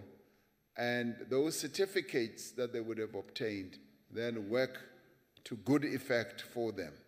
So government is utilizing this opportunity that it got with business to foster the employment of young people. But beyond that, we want to create, and essentially are doing so, many more opportunities for our young people, and we keep looking for avenues and platforms through which we can create jobs for them so that our people can become economically active. And we want to focus on a number of sectors. The one key sector that is proven to be growing and a job creator is tourism and agriculture. We're focusing attention on those to ensure that people do get into those sectors, but not only as job seekers, but also as players, as employers, as entrepreneurs. And that is why our efforts are focusing also on the creation of small, medium enterprises, strengthening them, as I was saying, and also creating real jobs for young people and those who are unemployed. As our economy begins to pick up, and we will be able to engender that process as well through the various other interventions that we'll make, we will see more and more jobs being created. This I am certain of, because we've hit rock bottom, and the only way to go is up now. We cannot accept that our unemployment figures keep growing and growing. We must do everything we can to inject a lot of activity in our economy to ensure that we create jobs. Thank you, Madam Chairperson. Thank you, Deputy President. The Akhbara Terblanche. Thank you, Chairperson. Deputy President, we are still trying the country and ourselves to recover from the bad news that we received the other day when the Honourable Minister of Finance tabled his medium-term budget policy statement. But this morning, Deputy President, we were fortunate again to get presentations from the private sector, you know, academics and other people that made presentations on the revenue side and obviously also the expenditure side. Now, Deputy President, there are low-hanging fruits. For instance, we were told, and we were even given, you know, figures in that regard. If the government, and that can easily be done, if the government only decide, let's say, to buy local vehicles, locally manufactured vehicles for government use, it's going to boost the economy, it's going to create additional jobs, and really we can do something, and I think that is something that can easily be done. We nearly need to change, you know, procurement policies and stuff like that. I've worked with that in my life. So there are obviously other examples again. Deputy President, can't we start somewhere, maybe with vehicles and whatever? I would like to get your comment. Thank you, sir. Thank you, sir. Deputy President. Thank you, Honourable Chairperson.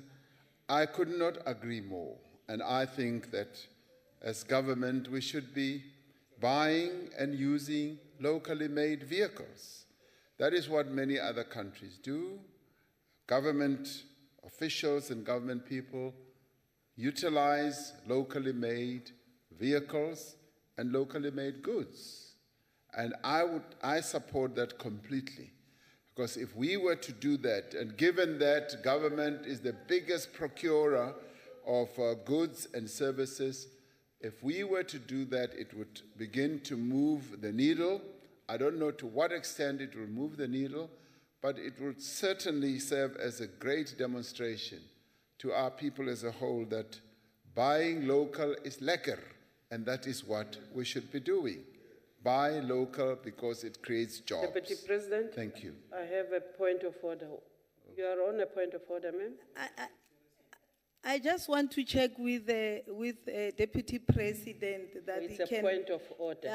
That he can emphasize for our Minister of Finance must start wearing local clothes so that it reflects. Thank you very much. the- That is not a point of order, Honorable Mukweli. Thank you. The Honorable Dikale.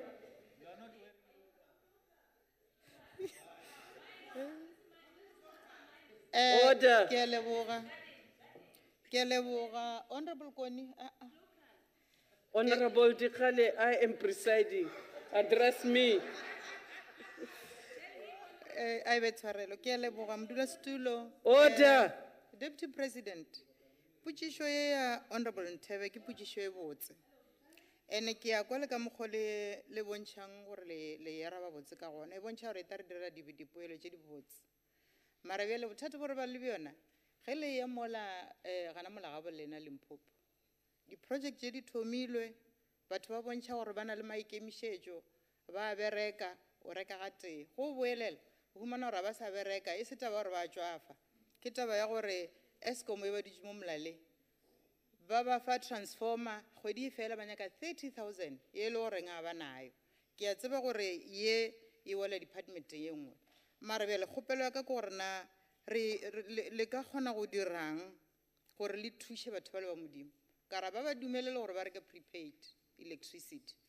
Ba nyaka gore ba patele kgwedi ka kgwedi ye bona ba itišang. Jwale a ke tsebe gore na re ka dira bjang gore batho ba ba feleletše ba thušega. Mola le gore re etetše naga ye nngwe le ge nka se bolele ka leina. Ba re go opela national anthem ya bona, ba opela le provincial anthem ya bona.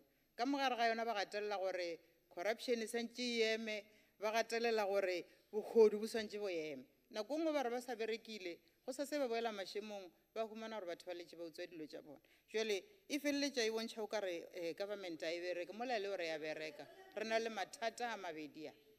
So tabe ke botšwe ke botse le ya raba ga botse, mara mathata šia. Ke a leboga. Deputy President.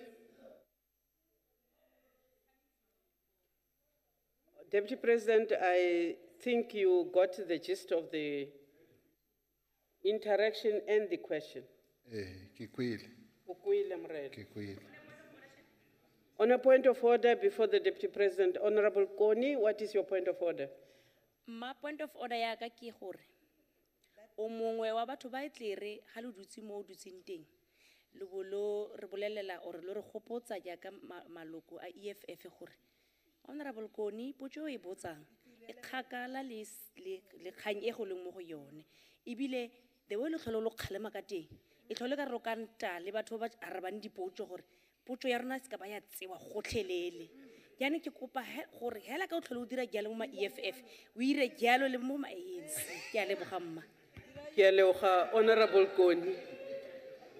The problem is that I am also very, very conversant in most of South African vernacular languages. Mayor Dikale started off by getting into the gist of the problem, of the question and the direction, actually following up on what the Deputy President had said. Where she lost you, especially Honorable Esak, is when she went to a country which has a national and a provincial. But you couldn't then say you cancel out the rest of the question which she had started asking. And on that, yes, I get you, but she actually was not irrelevant. Deputy President. Ke a leboga modulasetulo. Potšišo ke kwele, gagologolo ke kwele e ya mathata a batho ba rena kwa Limpopo ba na le ngona mabapi le Eskom gore nako e nngwe Eskom e nyaka gore ba patale ntho tse tshwana le di-transformer ka yona nako eno di bitsa bo 30,000 rand go ya kwa godimo. Ke taba ya gore lefapha le la energy le la public enterprises ke bona ba tshwantseng gore ba re buisane le bone gore ha ntho tse bjalo di etsagala re kgone go buisana le bone gore Eskom le yone tshwantse gore e shebe gore ntho e ya development re e šoma bjang na ka bane Deputy President, I've got Honorable Faber on his feet. Is that a point of order, sir? Chairperson, unfortunately, I have no translations here, and if someone can just help us on that. My I really would like apologies. to know what the Deputy President saying. On which channel? President, Deputy President, yeah. Honorable Faber, we will attend to that. I'm told it is there. I'm trying to check which channel. Channel 1 is English. Channel 1 is Afrikaans. Channel 2 now is it correct. My apologies for you not, and for me not being able to see whether you are at the right channel. Deputy President, please continue. I have apologized. Deputy President. Just to give a brief summary, I was saying that clearly the Honorable Member Dikhale was trying to say that there are problems and challenges, particularly in relation to ESCOM, where electricity has been reticulated, but they then require that our people should be paying exorbitant amounts of money for things like transformers. And I was saying that clearly this is a matter that needs to be addressed and tackled by the Department of Energy and Public Enterprises to ensure that ESCOM approaches some of these matters from a developmental agenda point of view, obviously without saying people should not pay, but they should find ways and means of getting people to pay up, but to pay up in a way that people who are concerned will be able to have the capability of doing so, because what she was saying is that it's not that people do not want to pay and that people don't want to work. They do, and they need to be given all the capabilities, the assistance, and the support. So I was saying it is a call that needs to be made on state-owned enterprises as well as energy to have a much more empowering type of approach to the challenges that our people are having. It's no use being a corporation like that and you approach these types of challenges from an approach that says you pay or we just cut you off. You need to understand precisely the problems and challenges that people are going through and to find ways of, say, accommodating them and encouraging them to also pay up. Thank you very much, Honorable Thank Chair. you, Deputy President. Deputy President, we are now moving on to question number 17, put to you by the Honorable Julius. Deputy President. Honorable Chairperson, in the 2017 budget speech, the former Minister of Finance, Pravin Gordhan, the previous minister, said proposals for putting the capital structure of SAA on a sound footing would be agreed in the next few months, and that this would be dealt with in the adjustments budget later in the year. However, the rapid deterioration of SAA's cash flow position necessitated more urgent action to be taken. In particular, the necessity for action in terms of Section 16 of the PFMA was initially triggered by one lender, Standard Chartered Bank, which insisted that the amount of money they were owed, 2.2 billion rand in government-guaranteed short-term bridging facilities, that it had provided to SAAs be fully settled by no later than the 30th June 2017. Another lender, Citibank, initially required full settlement of 1.8 billion in government-guaranteed short-term bridging facilities that it had provided to SAA by no later than the 29th of September 2017. As we all know, SAA was not able to settle this debt because of the dire financial situation that it has been facing. became clear that failure to settle the debt would have resulted in SAA defaulting on its 1.8 billion debt to Citibank and would have resulted in cross defaults on SAA's other guaranteed debts of 11.9 billion rand and general banking facilities of 830 million rand. There have been protracted deliberations within government on how we should recapitalize SAA, and there have been protracted negotiations also with SAA's lenders in a bid to roll over the maturity dates of the SAA's loans. These negotiations were only concluded, as you might have imagined, during the last week of September. In addition to the 1.8 billion due to Citibank, SAA also had 5 billion rand due to other lenders maturing at exactly the same time. These lenders agreed to extend the date of maturity on condition that the government injected 3 billion rand into SAA. Then they said, if you do so, we're then able to extend. A 10 billion rand equity injection, which includes 2.2 billion rand provided in June of this year and the 3 billion provided in September of this year, has now been tabled by the Minister of Finance. With a reconstituted board and a newly appointed permanent CEO, government believes that SAA can and will be put on a path of financial sustainability. However, for that to happen, the shortfall in the capital structure and over-reliance on debt by the airline has had to be dealt with.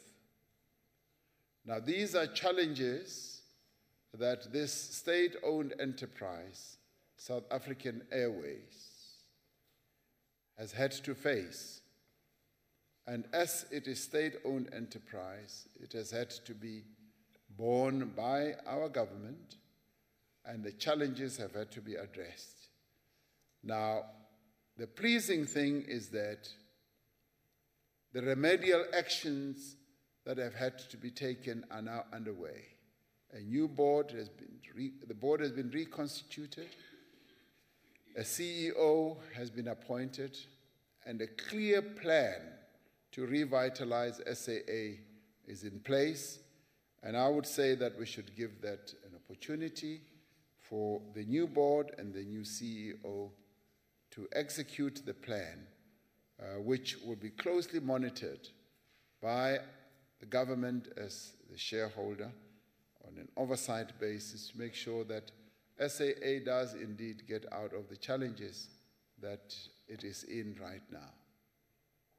And we say good luck to SAA and all those who have been appointed as the board and as a CEO to execute this plan.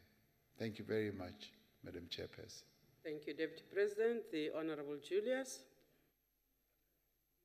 Listen, I have one piece of advice, Deputy President. Just follow the OLX link and sell it. Sell it.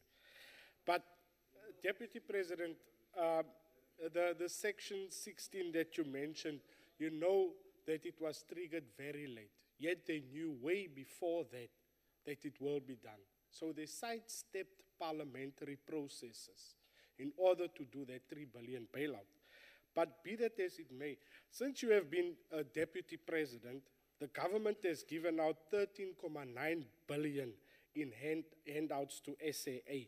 This is equivalent of funding 58,000 three-year university degrees, or 960 new schools, 116,000 RDP houses. It would connect 2.5 million homes to electricity, Poor South African taxpayers' money is repeatedly put to waste in SAA, yet they never get the opportunity to set foot in a plane where the money is spent. These numbers are staggering, Deputy President, especially considering that 55% of our population is living in poverty. Now, you often now blame state capture, the president, President Zuma, but you are equally guilty of doing this, depriving the poor, and do not stop bailouts at SOEs, because bailouts are from a consequence of poor management, and you are in charge of that. Now, the DA believes that it is now time to stop throwing good money after bad. It's time for the people to eat and not the fat cats of the ANC. Now, we simply cannot afford these bailouts. You According are left to SAA's, with 5 seconds. Your question, please. Yes. Thank you, Chairperson. Order, members. Deputy President, since you are charged to turn around SAA, I want to know from you, as a business person also, how long will we still bail out SAA, and in how many years will SAA start making profits? Because a new CEO, a new board, and so forth can only do so much. Thank you, Chair. Thank you. Deputy President. Thank you, Madam Chairperson. I'm sure what I had to say earlier has been clearly heard, and clearly there are different views and opinions, from selling SAA and doing all the things that Honorable Julius was talking about. And all we can say is SAA is a state-owned enterprise. There's no running away from that. And because it is a state-owned enterprise, we have to do everything we can to revitalize it, to make SAA to operate in a way that it will be profitable and less reliant on the state. In other countries, in other regimes, state-owned airlines are subsidized by government. In others, they are sold off. We have not decided to sell off SAA. It is still a state-owned enterprise. What the Minister of Finance did announce is something that we are going to do. We're going to, yes, assist SAA with the funding that it requires, with a view of ensuring that it is revitalized. And we have full confidence in the board that has now been appointed, and also in the CEO. And that is why when I finished my initial remarks, I said, let's wish them well. Let's not beat them to the ground. They are South Africans who've been given a very difficult task. And as they set off to try and revitalize SAA, rather than tear them down, criticize them, let us wish them well and say, we wish you the very best. What we want from you is secure SAA to be a more profitable entity so that it no longer has to come to the fiscus for more drawdowns. That's what we should be saying. We have SAA on our books as an asset, and let's make it function and work. What you are saying, Honorable Julius, is not going to help us. It is here in our hands, and it's not an asset that we can just throw away and say, you're not working well, we're now throwing you away. And what we should be doing, which is precisely what government has chosen to do. And it is the prudent thing. We've chosen to revitalize SAA and to give it the wherewithal that can enable it to go back to profitability. Can it be profitable? We all are hopeful that it can. Do we have the right jockey? Do we have the right board? We believe we've now chosen the right board, the right jockey, the CEO to make it operate well. And we wish them well, and as we set them off in the difficult task that they have. It should not be coming from our lips that you are going to fail, you're not going to succeed. It's not like saying to your child, as your child goes to school, I know you are going to fail. Stop going to school. We should not be doing so. Let us wish them well. SAA is a South African asset. And I plead and I beg members of the DA to have that positive approach. At least, if not on anything, have a positive approach on what we own as the government. Thank you very much, Honorable Chair. Thank you, Deputy President. Honorable Magwebu.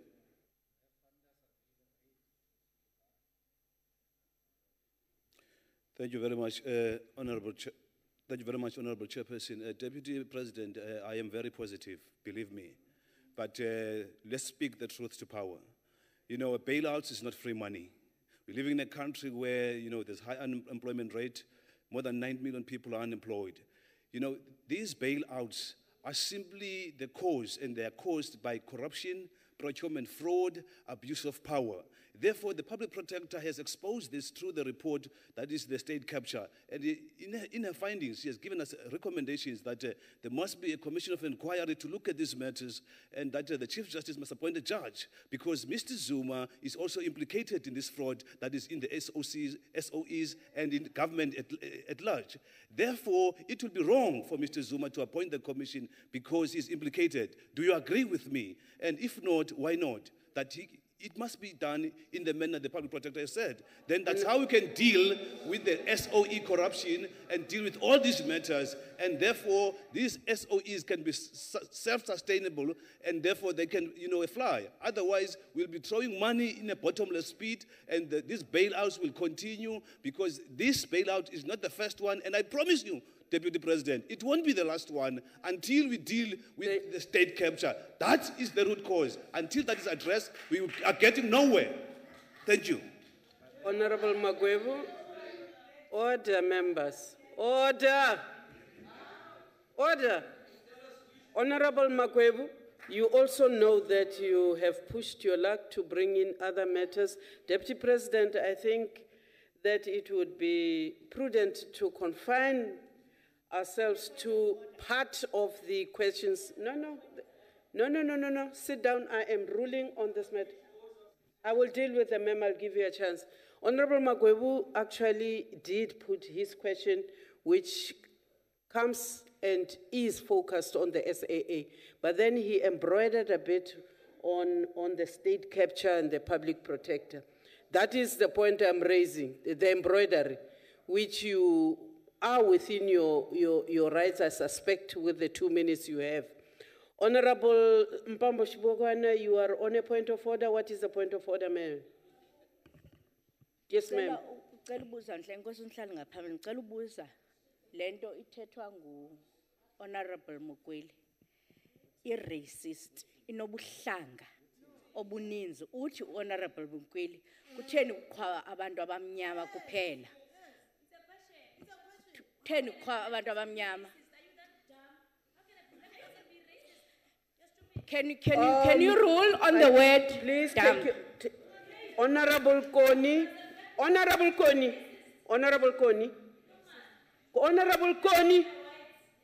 Koni, you will not address members of this house as dumb and stupid. You are impugning on their integrities.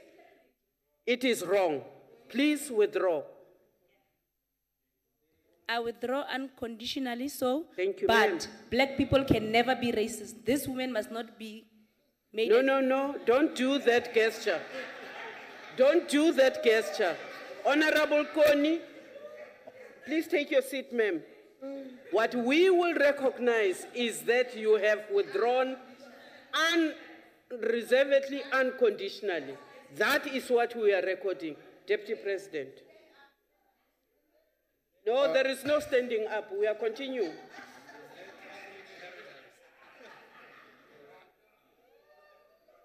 Deputy President. Honorable Chairperson,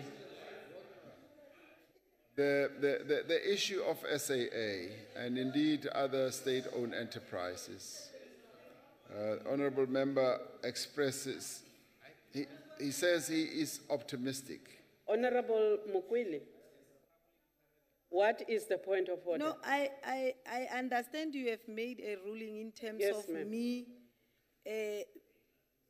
citing a racist statement by asking a question. But Honorable Pambo Shibukwane, she's still continuing to say,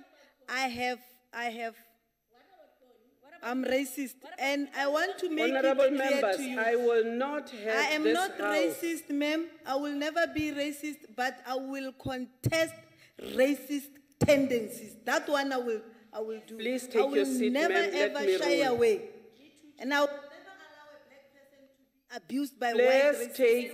Please take your seat. Honorable members, order. Order. Honorable members, you are dealing with a very emotive matter. I can understand that tempers are rising, but to now degenerate the House into this sideshow is wrong. Honorable Mpambo Shibukwana, Honorable Mukwili, Honorable Koni, let us not entertain issues of racism. Let us not denigrate one another. Let us observe the decorum of this House. I am pleading. Allow the Deputy President to finish his job. You want to degenerate, honorable members, you can come to my boardroom and degenerate there. I will be the referee. Deputy President, please continue. I know, but at least there is space. Deputy President. Honorable Chairperson, the honorable member says he's optimistic, and I take that to heart, and I find that very, very encouraging, because optimism is what we need. We need to be optimistic. Our state-owned enterprises have gone through a really horrendous period, and some of them still are going through that type of horrendous period. But the important thing, though, is with regard to ESCOM, a new board has been constituted. A CEO has been appointed.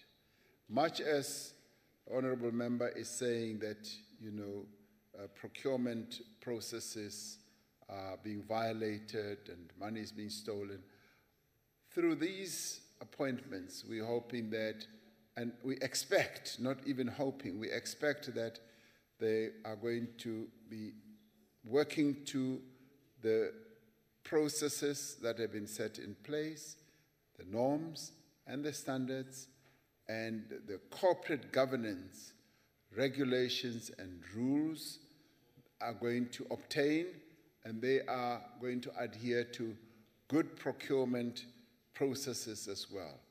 And that will lead to the stopping of any form of corruption, the stopping of any form of theft.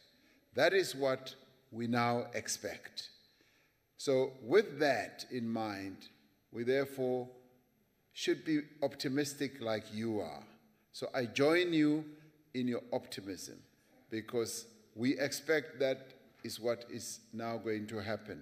Now, coming to the state capture issue, the commission that the public protector asked for, this matter is before court. It's been entertained by the courts, or rather considered by the courts, and let us wait to see and hear what the honorable justices are going to say, because they should be issuing their judgment soon on this matter. As we well heard yesterday, the president made his submission to the court in relation to what his proposals are, and they are now going to take that into account with regard to seeing how best this commission that was called for by the public protector should be appointed. I think what is clear is that everyone, through the length and the breadth of the country, expects that a commission should be appointed. And fortunately, the president himself has said he's not averse to appointing a commission. And in fact, he wants to appoint a commission sooner rather than later. So the court is going to adjudicate on this matter. Let us allow that to happen. All of us sitting here, we're just legislators. We're not judges. Let us allow the judges to do their work, and we do our work as legislators. Thank you very much, Madam Chairperson. Thank you, Deputy President. The Honorable Esak.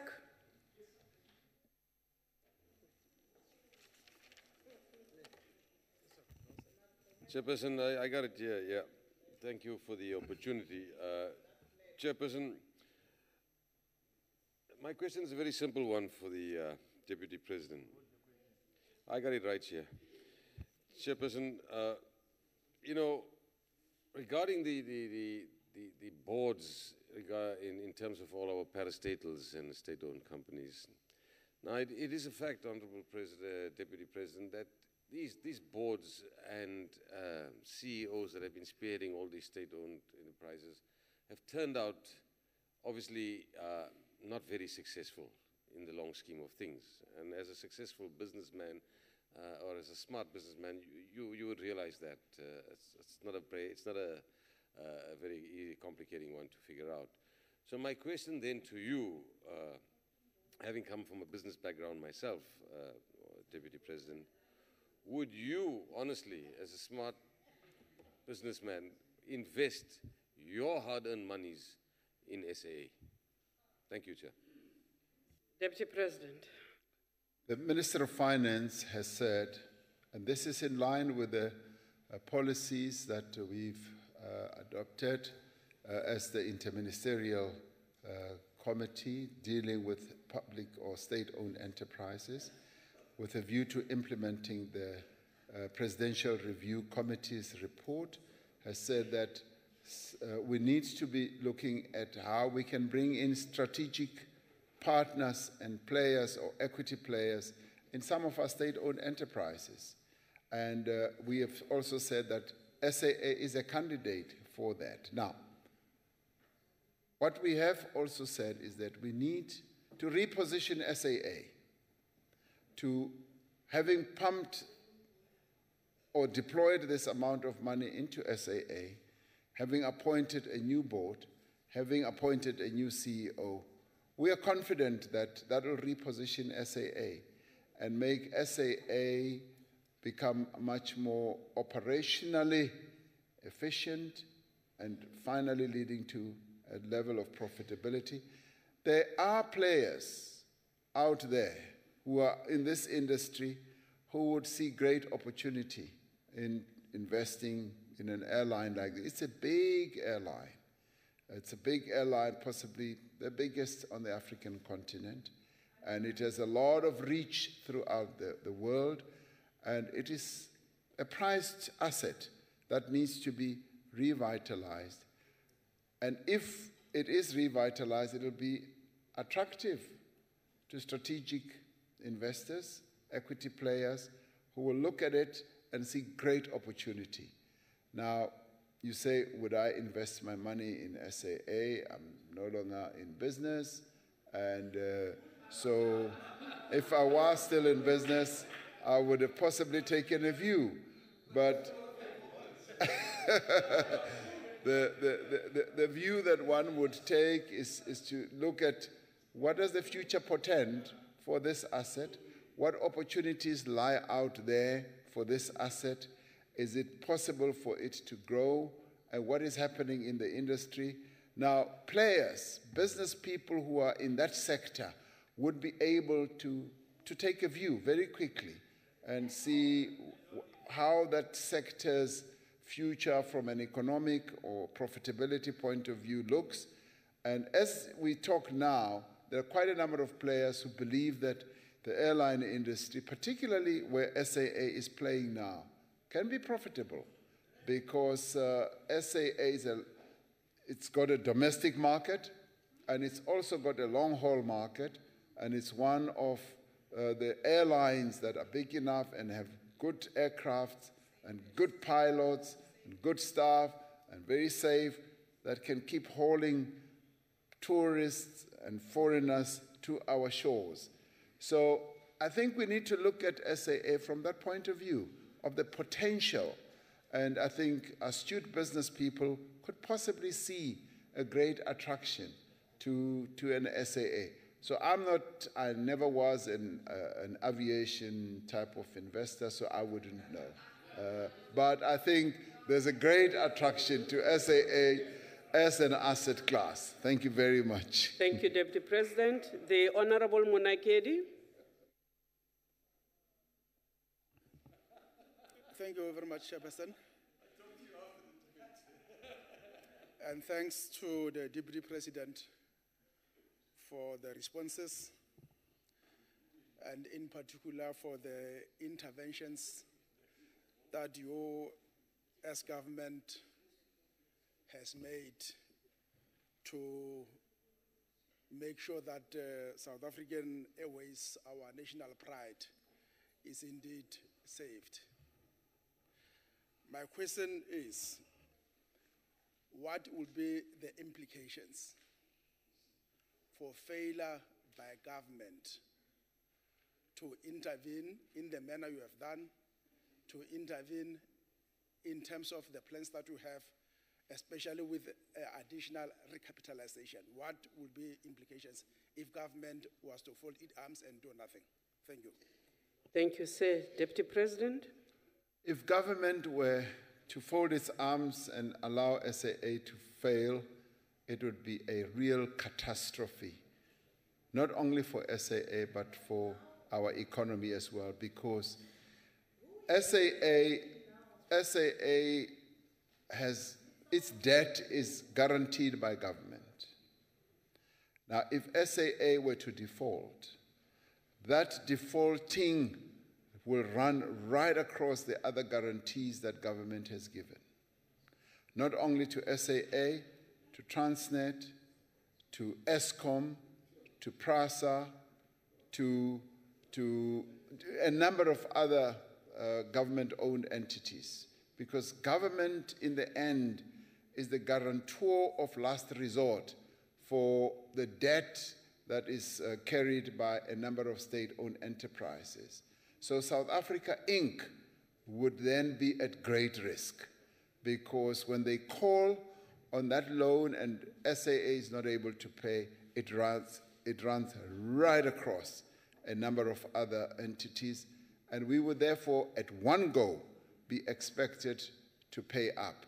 And that would immediately also have an impact on the bonds that government has issued. It would have an impact on our own credit rating in a catastrophic way. So those who argue that this is throwing bad money, good money after bad, just don't realize precisely what they are talking about, because it would be bad money right across the board.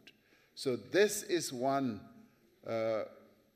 process that we just need to take on our cheek, and hope that the board and the CEO that we have installed are going to be able to turn SAA around. Thank you very much. Thank you, Deputy President. We go to the last question of the day. That question was put to you, Deputy President, by the Honorable Zwane. Question number 18. Honorable Chairperson, the Human Resource Development Council is contributing on a number of initiatives to develop scarce technical and other skills in our country. The first area of focus is to improve access to universities, TVET colleges, and community education and training centers. The Council is doing this by facilitating the establishment of partnerships with industry. For example, the Automotive Industry Development Center is playing an important role in upskilling TVET college teachers in highly specialist automobile skills. The Council works closely with CETAs and the National Skills Fund to ensure that resources are allocated where the needs are identified. For example, the Chemical Industries Education and Training Authority, that's CETA, entered into a partnership with Flavius Mareka TVET College and Sasol, where learners are not only offered industry-related occupational qualification, but also that they are considered first for all vacancies in their relevant disciplines at the Sasol plant. The quality of the skills program is another area of focus for the HRDC. Here, the Council, Madam Chairperson, works very closely with the various regulatory bodies responsible for qualifications and quality assurance. We have set targets for increasing numbers of graduates who qualify with scarce skills. For example, we are aiming to increase the number of engineering graduates from 9,700 in 2012 to 13,000 engineering graduates in 2019. Teacher education graduates are expected to increase from 13,700 to 24,000 graduates in 2019. Although these targets may seem to be very ambitious and very high, we are confident that we can attain them. And we're using the approach that says aim high and hope to reach the stars. South Africa enjoys a number of collaborative relationships at an international level, which assists in producing valuable skills that are needed by our economy. One example is the Employment Improvement Program implemented in collaboration with the Japanese International Cooperation Agency, involving 6 of our universities. There are also a number of scholarship opportunities for undergraduate and postgraduate South African students in a number of countries, in countries like China, Russia, Hungary, Ireland, Sweden, Japan, and Chile, and Cuba. The Ministry of Higher Education and Training signed an action plan with China for training of up to 2,000 public servants in short-term skill programs. We also have a partnership with France and South Africa's higher education institutions in the form of specialized training center to strengthen human capacity development in the fields of science, engineering, and agriculture. All these programs, Madam Chairperson, are helping South Africa meet its need for scarce technical and other skills. The task of the Council is to assist in taking these initiatives to scale and ensuring that they are properly coordinated, monitored, and evaluated. And when one travels overseas, we often take time to meet a number of students that our country has farmed out to a number of institutions in the global arena. And we often find, as we meet those young people, that they are learning a lot and they are determined to come back and contribute to the development of our country. So a lot of work is happening at this level, and the Human Resource Development Council is setting up great standards to enable our country to produce skilled people who will be able to contribute to the economy of our country. Thank you, Madam Chairperson. Thank you, Deputy President. The Honorable Zwane. Thank you, Chairperson.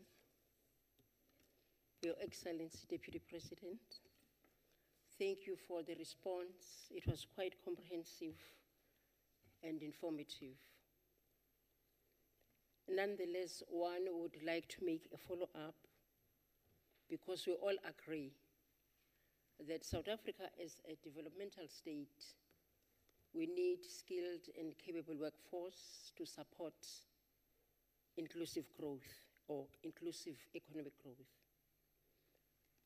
I want to assume that the Council for Human Resource Development is keeping an updated record of a skills audit for those skills that we have and skills that we need to have. I also want to agree with you, Deputy President, when you say that we've got students that are recipients of scholarships and they are in overseas countries. Also as committees of Parliament, when we are on study tours, we do come across those students. For instance, in the Czech Republic, we met a group of students that were receiving skills on the assembly of the train. And it was interesting that amongst those 6 students that were there were female students as well from Gauteng. But I was yearning that all the other provinces would actually have an opportunity to send the youth out there to acquire skills. In Netherlands, for instance, there were a group that was trained in the assembly of cars. And there are many other countries that have met our students studying there, and we want to appreciate the effort by the government to ensure that they go outside to get the skills. But my question, Deputy President, is, in light of the fact that we need more skills, we need to focus on artisanry as a country, the way our budget is structured, you think it is favored adequately towards skills acquisition, or that is not the case? Because I would imagine that if we want to grow the economy, we need to put our budget more on skills development, particularly the budget of higher education and training. Thank you. Ma'am. Shut up. Deputy President. I can say without any shadow of doubt that if there is a portion of our budget that goes to one area, it is towards education. Our government, right from 1994, has sought to allocate as much resources as possible to education and also to skills development. But in addition to that, the wonderful thing that's been unfolding in our country is that the various other, apart from Department of Basic Education and Higher Education, a number of other departments themselves have a portion of their own budgets focused on skills acquisition. Agriculture has that, science and technology has that, transport, you name them, they have a portion of their own budget. Now, an agglomeration of all those will testify to the fact that the real priority and focus by our government has been on skills acquisition. Is this money being put to good use? Yes, it is being put to good use. And sometimes we think not, but it is, as you correctly say, as you travel to the Czech Republic and many other places, we meet these young people, and they are highly qualified, highly skilled. And when they get into the workplace, many of us have found that they are proficient, they have great levels of capability, and all that our young people ever need is to be given the opportunities. There's nothing wrong with our young people. You give them the opportunities and they fly. They are no different from young people from any other country, and in fact, they do it with much more zest and much more commitment. So the skills acquisition revolution is underway, and we want to speed it up. We want to make sure that more and more of our young people get skills, because it is through this type of revolution that we can revolutionize our economy, and our economy can grow, can become robust. And in the end, it is skilled people who are able to get jobs a lot easier than the unskilled. And therefore, we need to see more and more of our people getting skills, and of whatever nature. The HRDC, the Human Resource Development Council, has also focused on artisan training. And we know what the past of our country has been, where our people, black people, were not even allowed to become artisans, and yet they were doing the work. So with artisan training, we want to increase more and more of our people to become artisans and focus on technical education. Hence, we're saying we need to slant more and more towards your TVET colleges, your community colleges, and make sure that young people see that going into TVET colleges as a great career choice area, rather than all of them flocking to universities to go and do BA degrees, and yet they could go to TVET colleges and go and learn real skills that can be better utilized in our economy. So great progress is going ahead, and in that regard, I am optimistic. Thank you, Madam Chairperson. Thank you, Deputy President. The Honorable Hatton.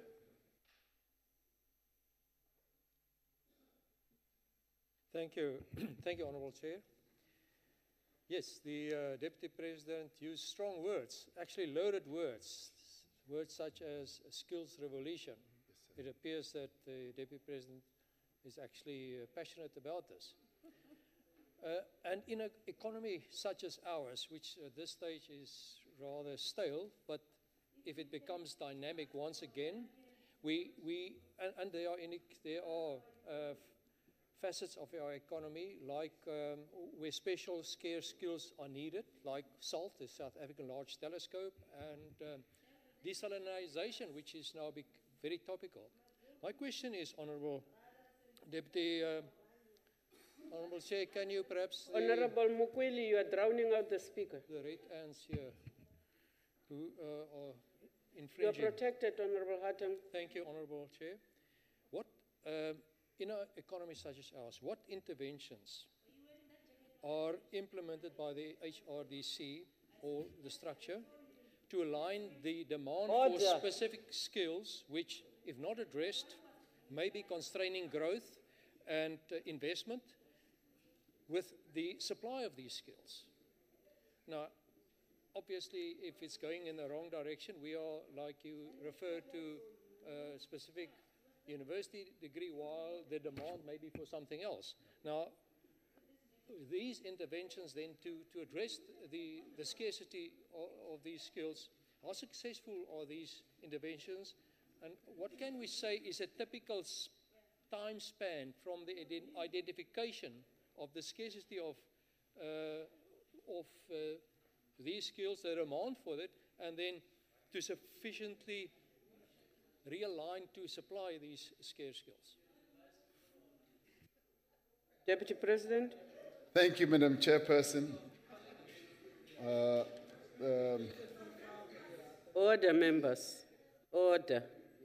The Honourable Harting has raised a very important question, an important question which we are dealing with at the HRD Council, because what we've sought to do, so you know, is to look at the skills, if you like, base and audit in our country, and said what are the skills and what are the needs? What does the economy need right now? And to have a scan of that, and we've got teams that are now working on looking at specific skills in certain areas, and to look precisely at the time scale, the time period, from having identified what the skills need is and the production of those skills. Now, when it comes to artisan training, that was precisely more or less what was done. That we've got a scarcity of artisans in our country and of a wide variety in the various skills. It could be welding and specialized welding and a number of other areas, electricians. And once we had looked at that, we said we now need to focus on the training of artisans. And we've started upgrading that process and getting a number of partners to participate, including the SETAs and including various other institutions we have. And may I say that we've seen quite a lot of marked progress in that regard. The artisan base that we used to have a few years ago has increased quite exponentially and actually in quite an admirable way. And we're now looking at the others. One other area, of course, where there's been a great deficiency is in the higher level graduates, particularly when it comes to people with doctoral degrees who are going to be able to help us produce these educated young people. We've been looking at that to see how best we can increase the production of people with PhDs because they are the ones who will also help. But the important area has also been in just getting the private sector to work with our TVET colleges, because our TVET colleges in the main have been training young people on a solo basis without being attached to the real world of the operational sort of companies. We're now encouraging more and more of our TVET colleges to be twinned, to be adopted, as it were, by businesses in the area where they operate, so that that can lead to the improvement of the curriculum. But more than that, that should also lead to giving our young people an opportunity to do experiential training, as well as, in the end, to be able to get jobs almost instantaneously once they finish their training. And that, Honorable Harting, has been working extremely well, because it also leads to the identification of those scarce skills that some of those companies have, and we have found that that works very well indeed, and it also has a great opportunity of giving those young people almost immediate jobs as soon as they finish with their training. Thank you, Honorable Chair. Thank you, Deputy President. The Honorable Dlamini.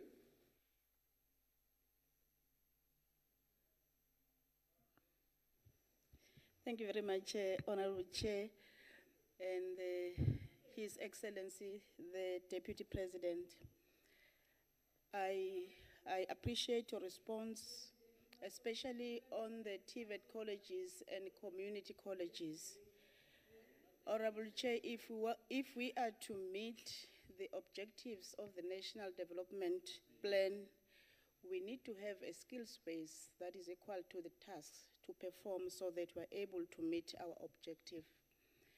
When it comes to the TVET colleges as well as community colleges, those two, Honorable Dlamini, raise the voice a little bit.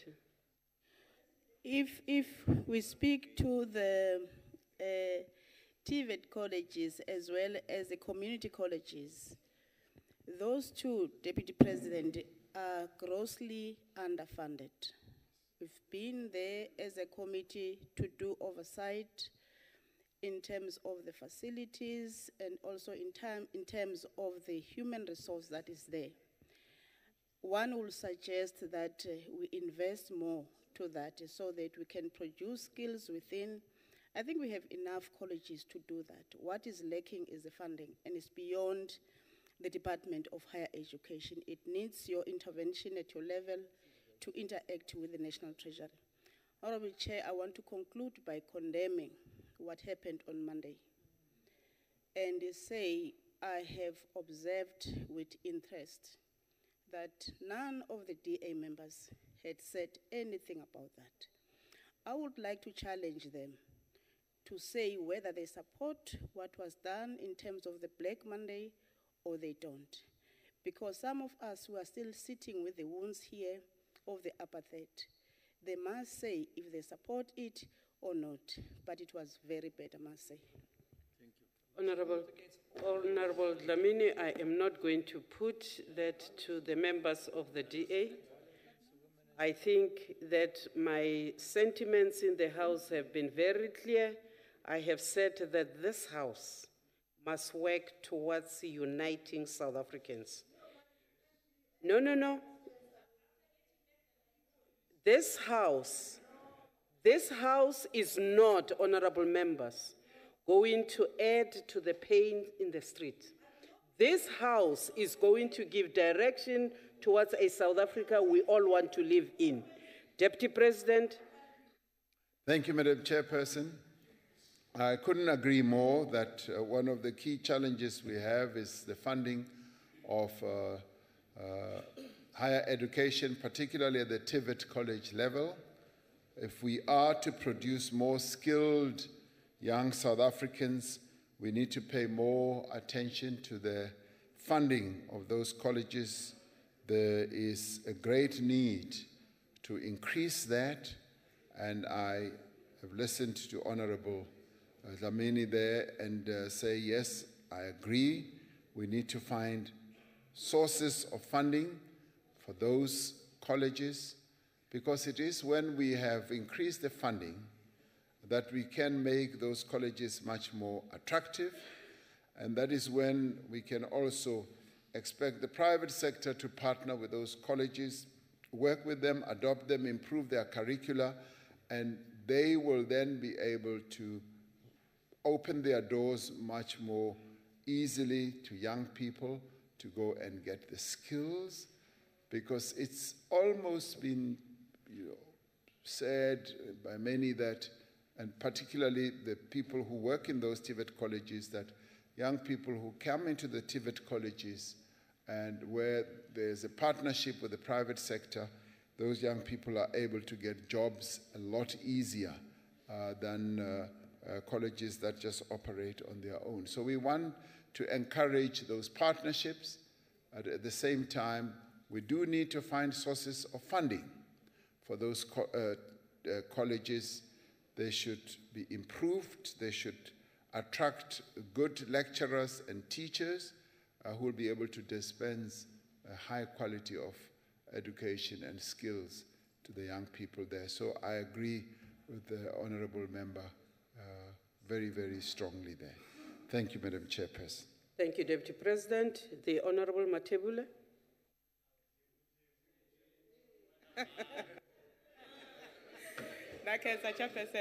Honorable Matebula is protected. Order, members. Deputy President, the only way which we can see large skills development in this country is through the implementation of free education.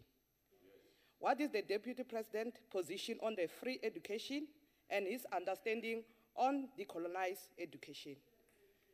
Thank you very much. Ikensile says, Deputy President. Thank you, Madam Chairperson. Ungakuba kuranda ngofu la kaindlu le. Oh, baro sase kile seswami. Akukhensela sinene. Honorable Chairperson, I mean, free education is an ideal that many of our young people have. And it is a matter that is now being addressed, and it has been addressed by the HEHA Commission, and the government is going to be pronouncing itself to the HEHA Commission, as the President has said. So let us wait for that. Let us wait for that, and thereafter clear debates and discussions can ensue. What is clear is that the students of our country in higher education clearly want free education. And we also have a document that I think your party associates itself with, the Freedom Charter, which also speaks to the issue of education. On decolonized education, I think many of us in South Africa agree with the demand that our students have made that we should decolonize our education at both higher education level and at basic education level. We cannot continue with an education system that is still tied back by a colonial framework and ideology. So we need to decolonize our education. I subscribe to that, and I agree with that completely.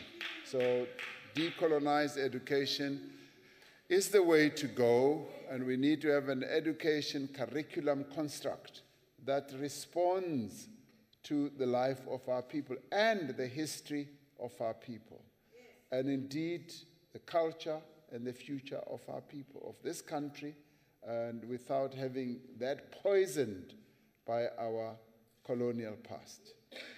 Thank you, Madam Chairperson.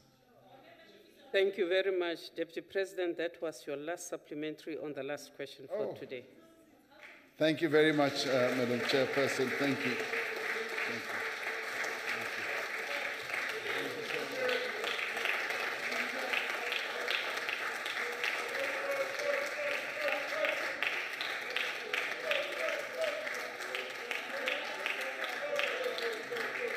Order, members. Order. Members, please take your seats. Samani, please take your seats. Honorable Koni, is that a point of order?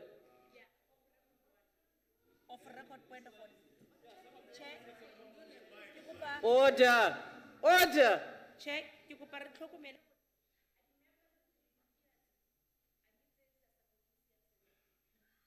That's not a point of order.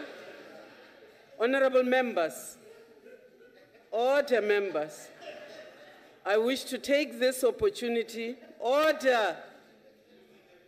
I want to take this opportunity to thank you, Deputy President, for spending the afternoon with us and for answering the questions in this House. Honorable members, this concludes the business of the day. Honorable members, you are requested to remain standing until the procession has left. The House is adjourned.